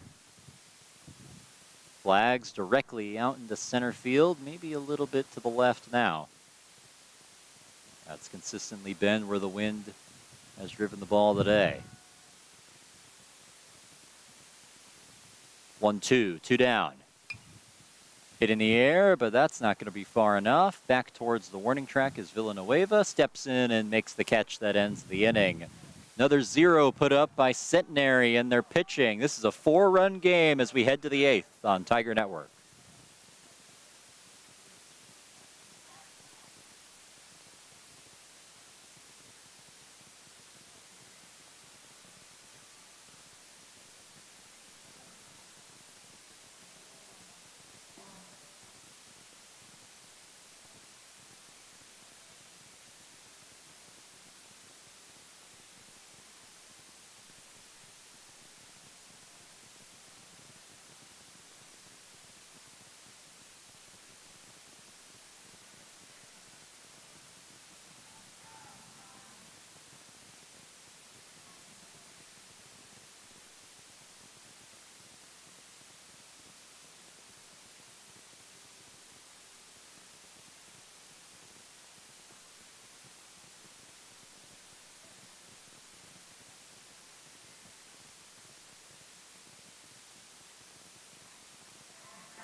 Welcome back to the campus of Trinity University at the Trinity University ballpark.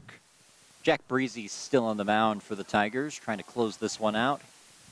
6 outs to get for the Tigers, up 4. He faces Noah Paulson, fires ball 1.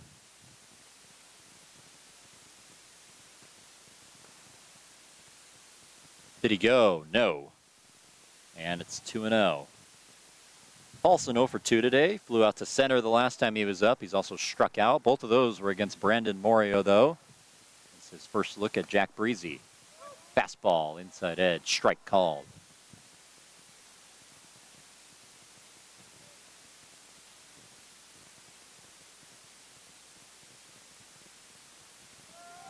Did he offer? No again. So 2 close check swings for Noah Paulson. Count 2-1.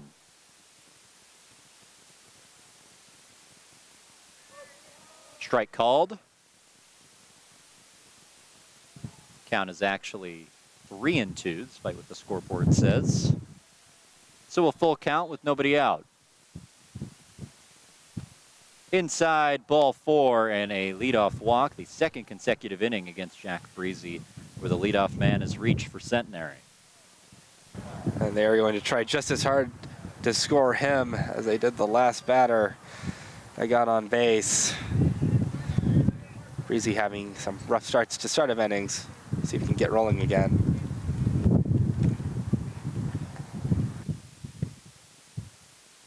So Breezy getting a new baseball. That last one didn't work. Got to change it out.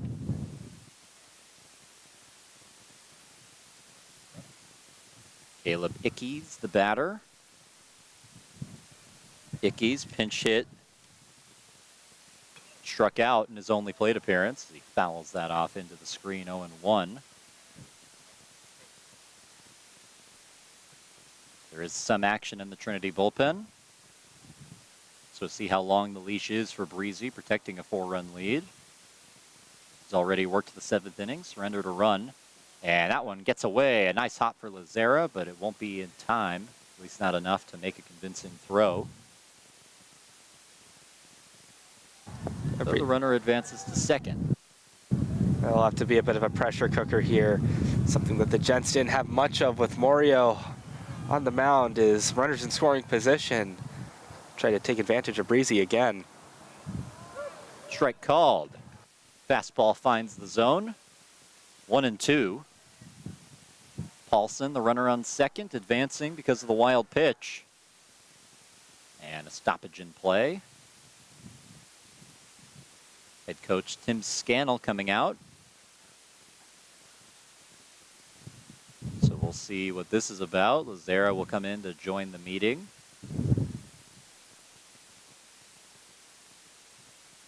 Scannell doing most of the talking so far, explaining something to Jack Breezy, his senior relief pitcher.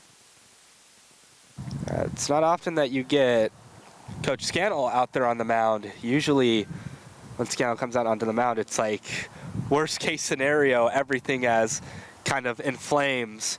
You usually see it when the team starts a game with maybe a couple of errors that get the bases loaded. This isn't the case. So an interesting visit to the mound, not one you see very often. Yeah, you're right, Reed. Normally when Scannell comes out, it's to talk to the position players, usually not helping out the pitcher in some capacity. Last time I can remember is when reliever Will Hellings caught a pop fly, and he was very mad about his infield for not taking charge of that situation. Back to business, 1-2, off the end of the bat and fouled by Ickes. But that time, just a meeting between head coach, pitcher, and catcher.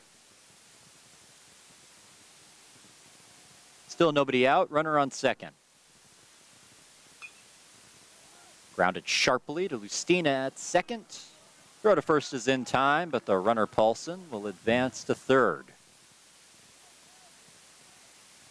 It's another opportunity, Cole, to just get a run in, chip away at the lead that the Tigers have. You don't have a lot of time to just chip away, though. You kind of need to score these in bunches. Multiple ways they can get this run in.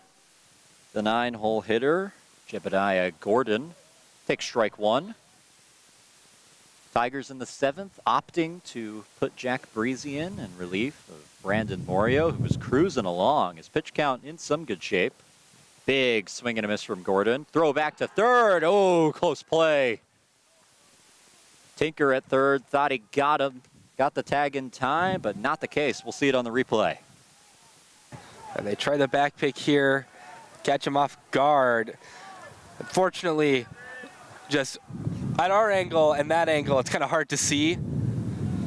Just kind of in the worst spot possible. The 0-2 in the dirt. Lazera able to keep it in front of him. Important to be a good defensive catcher in these situations with the runner on third. Still the one out with Gordon at the plate. Foul ball in on the hands, went around. Heard that little tink noise off the metal bat. Count will remain at 1-2, but the Tigers opting to put in Breezy in the 7th, surrenders the one run, trying to get through the 8th. Swing and a miss. Foul tip into the mid of Lazera. Chalk that up as the second strikeout for Jack Breezy in his outing. There was a couple of outcomes that Centenary wanted to avoid there. The strikeout, one of them. You can't sacrifice the man on third to home now, so it's going to have to be some sort of hit to cut the lead from 5-1 to 5-2. And now Matthew Herrera, who took over in right field, will make his first hitting appearance of the day. The junior from Sunnyvale, Texas, entering his 8th game of the season. He has an average of 143, on base percentage of 400 though.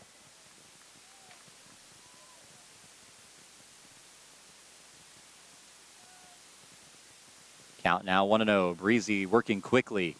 Big swing and a miss, 1-1. You have that on-base percentage so high, chances are you're either walking or you are a ball magnet and getting hit. Good take. Looks like a changeup out of the hand of Breezy. Misses low. It's 2-1. Herrera hasn't played since March 16th against Schreiner. So a long time on the bench before getting some action. Fastball finds the zone. Count even at 2 apiece. That'll be a big moment for Breezy if he can get out of the inning, stranding that runner at third. 2-2. Golfed into the air. Shallow left. Nick Jones makes the catch, and that ends the inning. So the leadoff walk worked around by Jack Breezy. Centenary down to their final 3 outs, but the Tigers will come up to bat when we come back.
Welcome back. A sunny day in San Antonio, Texas. The bottom of the 8th.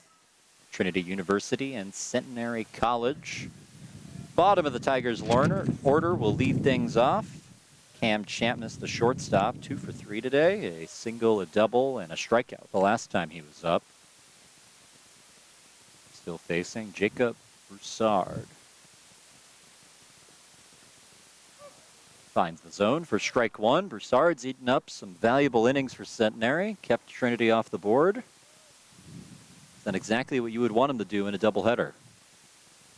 Yeah, kind of surprising because usually it's the lefties that the Tigers have trouble with.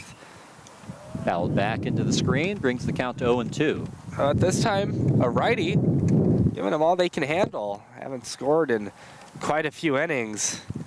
Last time, bottom of the 4th. Ever since then, they've had traffic on the base paths, but they have not been able to bring anyone in. The 0-2 pitch. High, ball 1. The wind really ripping at our backs now. You can probably hear it, but if you can, hey, it just makes it feel like you're there. It's all good. Getting the full in-game experience. The 1-2 pitch.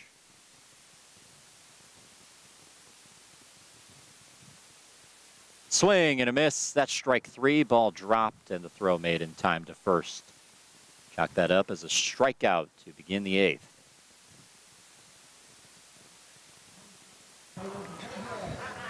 Again, Broussard just doing a really good job. He's just doing his job, really. That's what you want out of your reliever. Go out there, eat these innings, give your guys a chance to win. A 4-run deficit, yeah, it's a lot, but it's much better than the deficit they were in yesterday. This game was already over at this point in the game yesterday. Caleb Woodward up to bat. Chops one to second. Menard makes the play. 1 pitch, 1 out for Caleb Woodward, 2 away. And we'll see how Centenary approaches this final opportunities that they'll get the top of the 9th. They really need the series, Cole. I mean, we were talking about it earlier. For both sides, the series is meaningful, but for Centenary, maybe a bit more so, because they need to keep their season alive. Maddox McDonald up to the plate. Struck out the last time he was up. He does have a base hit in this game as well. Strike called, inside part of the plate.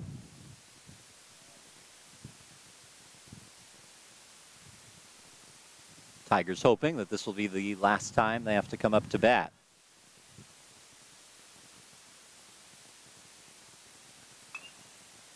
This is driven out into left field. Back at the wall. Gone! A no-doubter off the back of Maddox McDonald. Make it 6-1 Tigers. Yeah, holy moly, Cole. He hit that, and like that's going to be way gone. Left fielder jumps to try and rob it. I mean, you need to be in some sort of Mario baseball game to jump to get that ball. It was way gone. All props to Villanueva out in left field. Gave it his best effort, but that was not going to be enough. A nice insurance run for the Tigers, and a loud one at that. Nicholas Lazera up to the plate. 1 hit in the game for him as well. Strike called down the middle.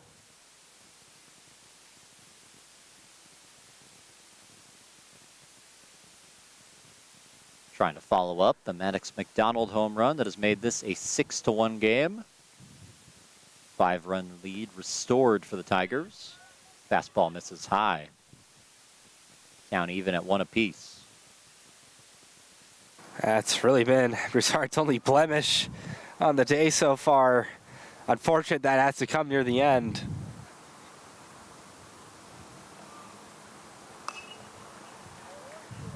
Swing and a foul. Towards the parking lot. Didn't hear any noises, so I think everybody's good. There's a dangerous place to park out there in left field. There's plenty of windshields to be broken today, that's for sure. Jam-packed parking lot all across. Never seen this many cars out all across the outfield. Pitch outside, 2-2. It is packed. You said you had to park all the way towards the dining hall, right? Yeah, I'm near, I guess for the viewers at home, that Tiger logo in right center field. If you've made a line from home plate to there, I'm out there somewhere. Not within my windshield getting broken by a Lazera home run. As Lazera hits it into right field, finds the hole past the glove of Menard. Make it a 2-out single. Good little piece of hitting from Lazera there. A little bit of frustration on the dive. Second baseman thought he should have had it, but not quite getting there, unfortunate. But still, things keep rolling. I mean, during that Shriner series, we did have a home run ball break a windshield. Call Safe Light. Maybe we'll get sponsored by them, but Yeah, one day. We'll work on it. Half-hearted throw to first. Lazera takes a step and is safe. Nick Jones up for the 5th time today. He struck out all 4 times, trying to avoid 5 strikeouts. Strike called 0-1. I don't even think we have a name for that. Whatever it is, hopefully for him, we don't need one. yeah. I think I found Maddox McDonald's home run out in the parking lot near the Bell Center. Strike called 0-2. During that Shriner series, he hit a kind of curling home run that went a pretty weird angle out. Although I told our executive producer, Josh Machugamba, about that. He said, which home run? Yeah. Because we had a lot. 7 home runs in that game. Maddox McDonald getting the first of the weekend for Trinity. Ball high, 1-2. Of course, when I was walking around the field after choir one day, I got hit by some home run ball from some team. I think it was Centenary during their batting practice. Foul ball. We'll do it again at 1-2. Impressive home run because I was on the hill, if you can see that in. Oh wow, that is a long one. So Over the scoreboard? not over the scoreboard, kind of in between the scoreboard and that upper part of the high wall, in between there. Scared the bejesus out of me. That was Imagine. unexpected. That's something I'm always looking out for. Constantly checking. Is there one coming at me? Though I don't know how much good that would do. 1-2 pitch to Nick Jones. Lazera waiting on first. Swing and a miss. That's strike 3. Another strikeout for Nick Jones. It ends the 8th as we'll head to the top of the 9th. Centenary down to their final 3 outs when we come back.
Welcome back to San Antonio, Texas, on the campus of Trinity University, where the Centenary finds themselves down 5-1 to Trinity University.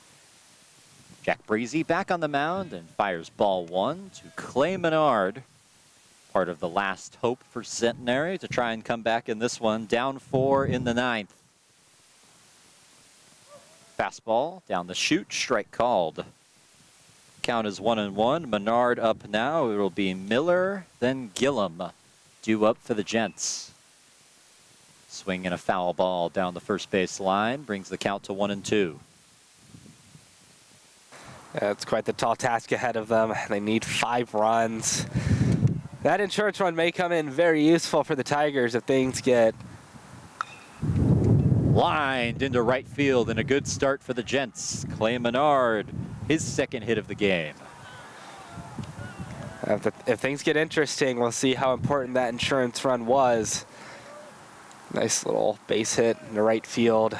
That's exactly what you need. You need to get something started, preferably with 0 outs than with 1 or 2, although the Tigers have turned a couple double plays today. Pitch from Breezy to Alex Miller, finds the zone, strike 1. Miller with 1 hit today. It was a double. He was the first batter that Jack Breezy saw when he came into the 7th inning. Now an opportunity with nobody out and a runner on first. Pitch misses in the dirt, 1-1. Tigers up 6-1. Thanks to the home run off the bat of Maddox McDonald. A little bit of insurance here in the 9th. Trinity out hitting Centenary 10-4. As Miller drives this one deep to left field, but it's foul. That would have been exactly what Centenary needed, just not quite fair. That was crushed, Cole. If it was fair, it was going to be way, way gone. But fortunately for Breezy, it will not be gone, and the inning will continue with a 1-2 count. Would have been quite the home run and maybe the jolt of energy that the Gents needed. The 1-2. Instead, he hits it into left. Back-to-back singles given up by Breezy. 2 on, nobody out. Yeah, back-to-back singles and still no outs on the board. I'm sure Miller would have preferred the home run, but the single will work as well. Goes down as the second hit of the game for Alex Miller, and now the cleanup hitter Gillum comes up to the plate. Aaron Gillum, the first year, the native of Shreveport, Louisiana. Taps it foul off the end of the bat. It looked like Menard was in motion on that. He will go back to second. We'll see how aggressive Centenary decides to be with 2 on, nobody out. Back-to-back base hits. Breezy trying to work around them. Fouled off the end of the bat of Gillum once again, and it's quickly 0-2. The important thing to note is ain't nobody warming up in the Tiger bullpen right now. Maybe one guy just walking around, but this is Breezy's game to finish off. The 1-1. Ooh, close pitch. Tiger dugout wanted the call. They don't get it. Called outside, and it's 2-1.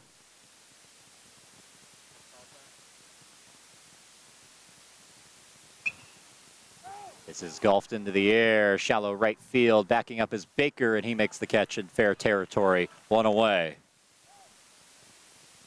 It's a good way to get the first out. Swings under it. Classic pop play. Sun not getting into the eyes of Baker this time. Makes the clean catch. Evan Whitehead now up to the plate. Whitehead, a pinch hitter, sacrificed fly, RBI the last time he was up, trying to collect another one, potentially. 1 down, 2 on, RBI opportunity. Pitch in the dirt, they throw back to first, and that nearly gets away. A nice diving play by Baker to keep it in front of him. Had to locate the ball, but nobody moving. Yeah, really out of nowhere play, the back pick. I'm not even sure Baker was ready for that. Good thing it just stayed near Baker and didn't get away from him.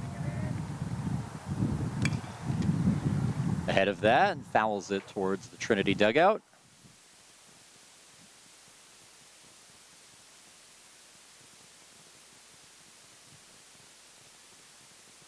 Back-to-back singles with nobody out. Put runners on second and third. Or excuse me, second and first. Ball in the dirt and a nice block by Lazara. Menard and Miller will stay where they are.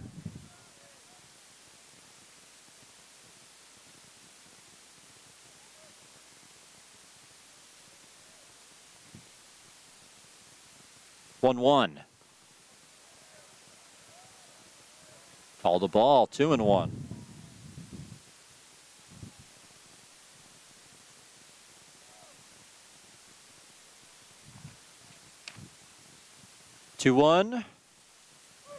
Strike called.